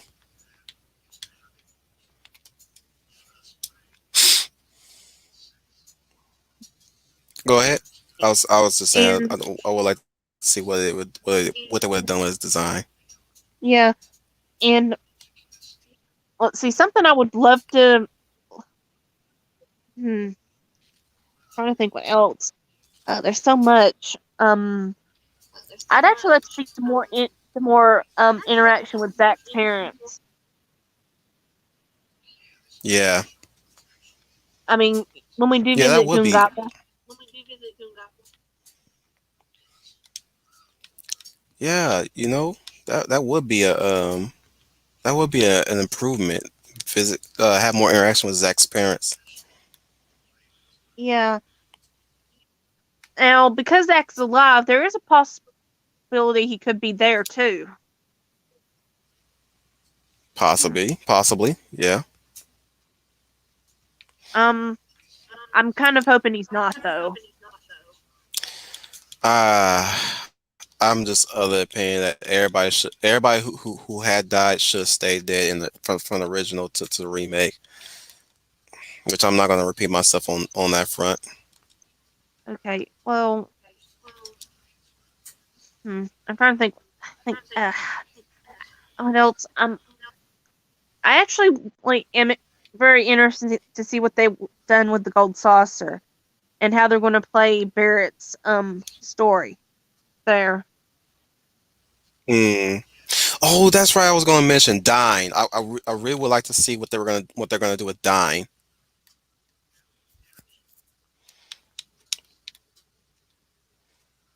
I would love to see the gameplay mechanics on that front, where you're tested with Barrett to see how well your Barrett knowledge is with that kind of gameplay, and you come across Dying, who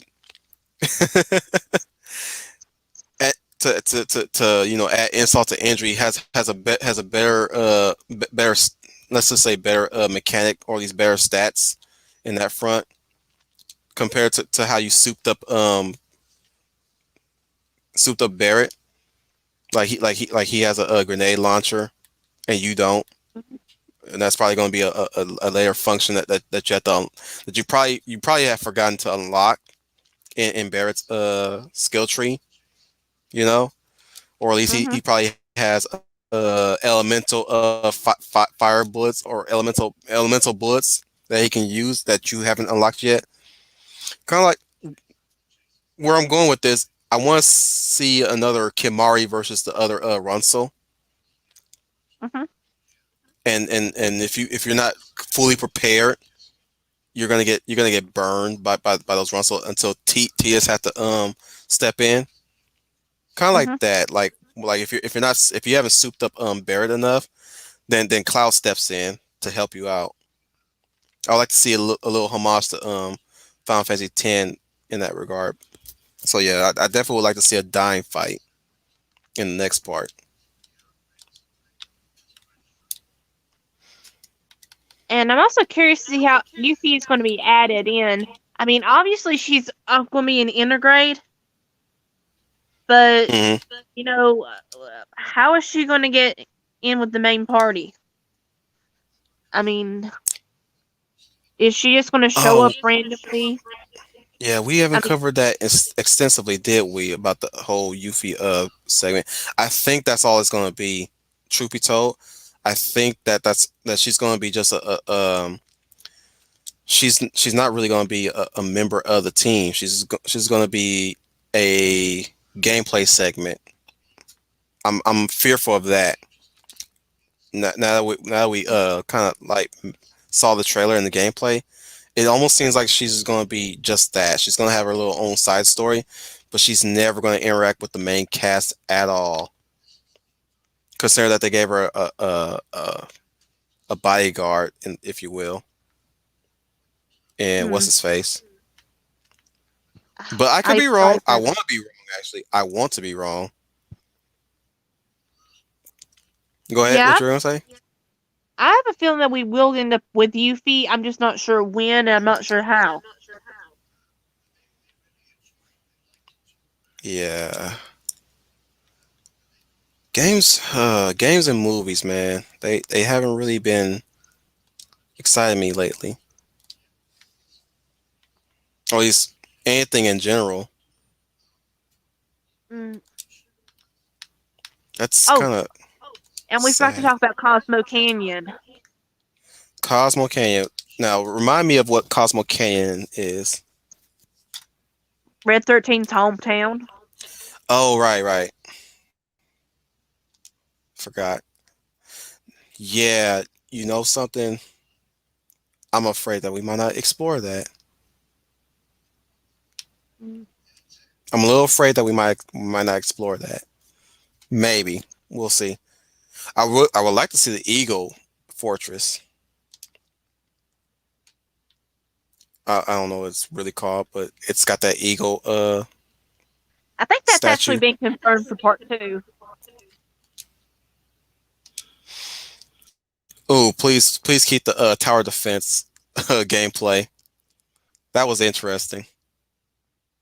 Like you placing units and stuff, and they do their job to take care of the monsters, and depending on how well you or at least you can always return to it. Of course, you can come Yeah. back to it, but like depending on how well you do, depends on how many enemies you're gonna face in that fight, or at least if you're lucky enough, you probably don't have to face that many or none at all, right? Yeah. Personally, I think worst case scenario with that one it would have turned into an arcade game at the It Gold might Saucer. turn to that too. I don't want. I would like for them to not mess with the Chocobo race,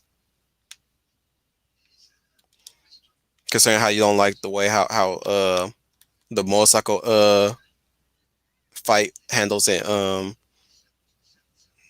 remake compared to how it handles in OG. A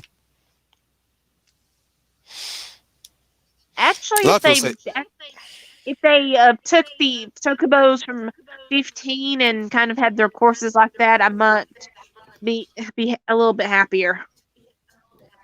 never got around to playing that in 15, It was so much but I'll fun. take your word for it. I'll take your word for it. You sound serious in that regard. Sound like you leaned over to the mic and emphasized. It was so much fun. You just don't know, Wolf10. It was so much fun. You have so got to That play and it, the Wolf10. You chocobos were don't know what you're so missing. darn cute. I mean, you Yes, have they an are. Yes. actual side quest where Noctis finds a chocobo egg, Oh my and it's like a goodness. super rare chocobo egg, like um with black feathers, and Oh my you know, goodness. eventually it does hatch. I mean, and in Comrades, you see the chick from that come to help you. You you expand the wires where you can travel to more places.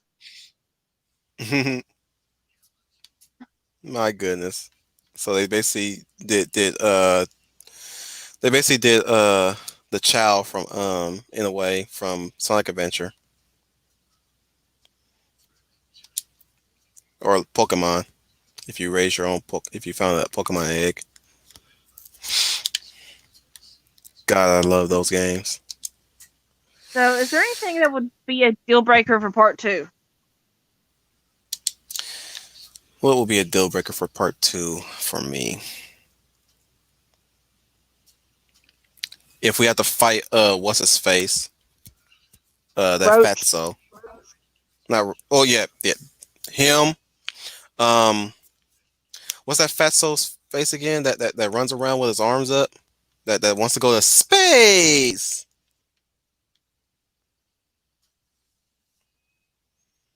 I I'm don't saying, remember. yeah, he gets hit by a truck, or at least a plane when you meet Sid.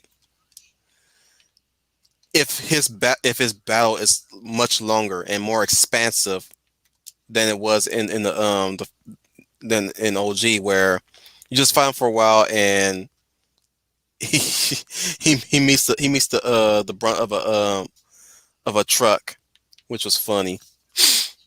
Hmm.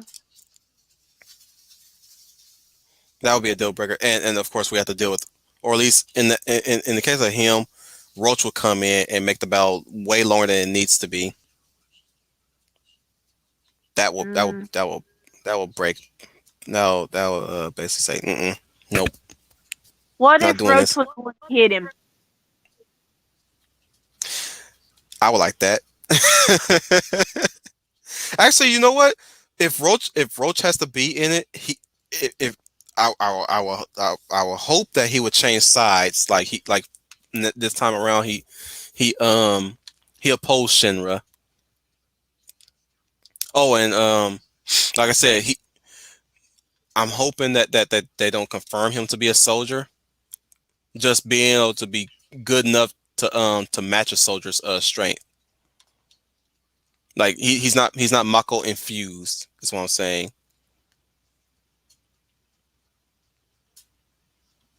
Yeah, That would be cool that because would be interesting. rare. It's rare that we have people like that. Sorry, go ahead. Yeah. You were saying I'm, it'll be interesting to see that. yeah. Now, I know some people have also talked about Mr. Dolphin. Please keep Mr. Dolphin. That thing is, I think the people don't really care much about the remake, or really, the ones that are still complaining about um how it needs to be modernized. Oh my goodness, I, another they word want that we Mr. hate to Dolphin in hear. it. Another word that we hate to hear. Modernize. Yeah.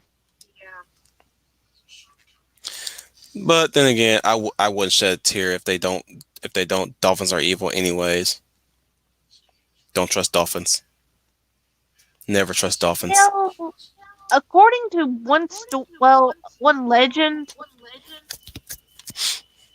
dolphins I'm were surprised you. originally pirates. Pirates that were Ha! uh, punished by a sea god and turned hmm into and mammals. That explains them being mammals, right? Yeah, and the fact that they, you know, like they were supposed to help save people. Supposed to. Supposed to, yes. Well, question: if you had to be cursed to be a sea creature, what would you rather be? A shark, an an octopus, a dolphin, or a crab? I'd be a shark. I know I have to keep moving, be you know constantly in motion because I have to breathe. But at least I'm an apex predator. As long as someone has a craving for shark fin soup. Say again. Well, you know that people do eat sharks. Shark fin soup is considered a delicacy, and Yeah, actually, most fish tacos have shark meat in them. interesting. They're still an Which apex predator. I don't true. cons- I don't I consider humans apex too, but like I said, there's no I consider a predator an apex because they're if it hasn't have a predator that actually outright hunts it, then it's apex. Like a bear and of course a shark. Alligators may have had that, but nope. They get eaten too. Anacondas. Anacondas try to eat crocodiles and alligators. We all know that. True. And I'm Um, sorry, cheetah, but cheetahs are not apex predators. Yeah, I'm referencing Wonder Woman 1984. But Okay. just in one of the point contentious, like people said she wished to be an apex predator. Like, yeah, yeah, sweetheart, cheetahs are not apex predators. I'm sorry. I'm not even a chief zoologist, and I know that. So, is there anything Right. else you'd like to see in part 2 of the remake? Nothing else that comes to mind. I'm pretty sure it's gonna come to mind when we're done. But that's all I'm gonna say for now. Other than I would like to see Eagle Fortress. I would like to. We all in both agreement. We would like to see Golden Saucer and how that's going to be handled. And of course, you want to see the chocobos running. Um, I'm sorry, I'm a girl. I like cute things. hey, nothing wrong with that. Not judging. I'm just actually praising you for having that fixation on the chocobos.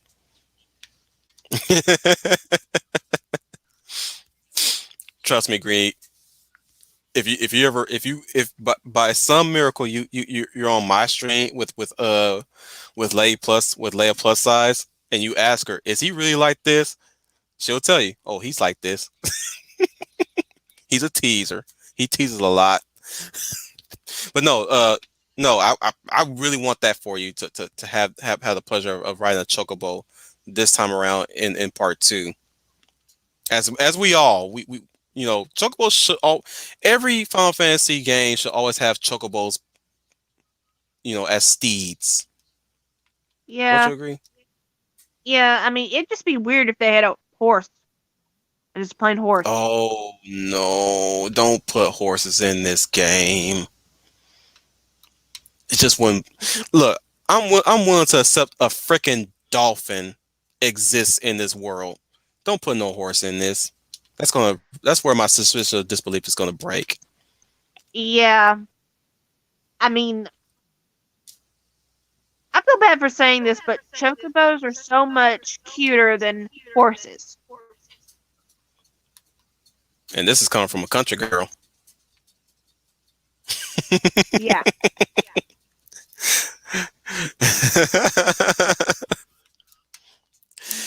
So I guess that's about it, right? We can start wrapping up, right? Yeah. Because I know you're Once big for again, time. yeah, once again, next week, me and Wolfie will be rewatching Final Fantasy VII Advent Children complete.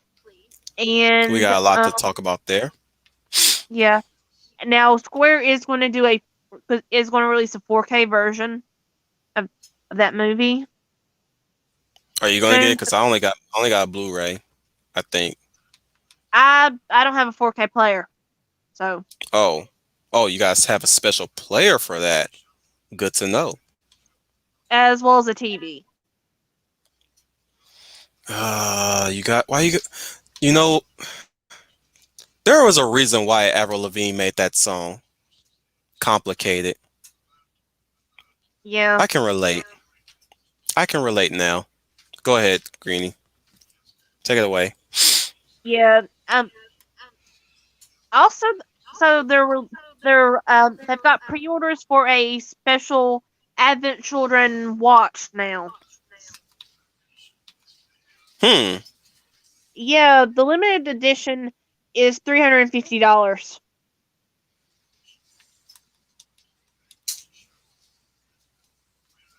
$50.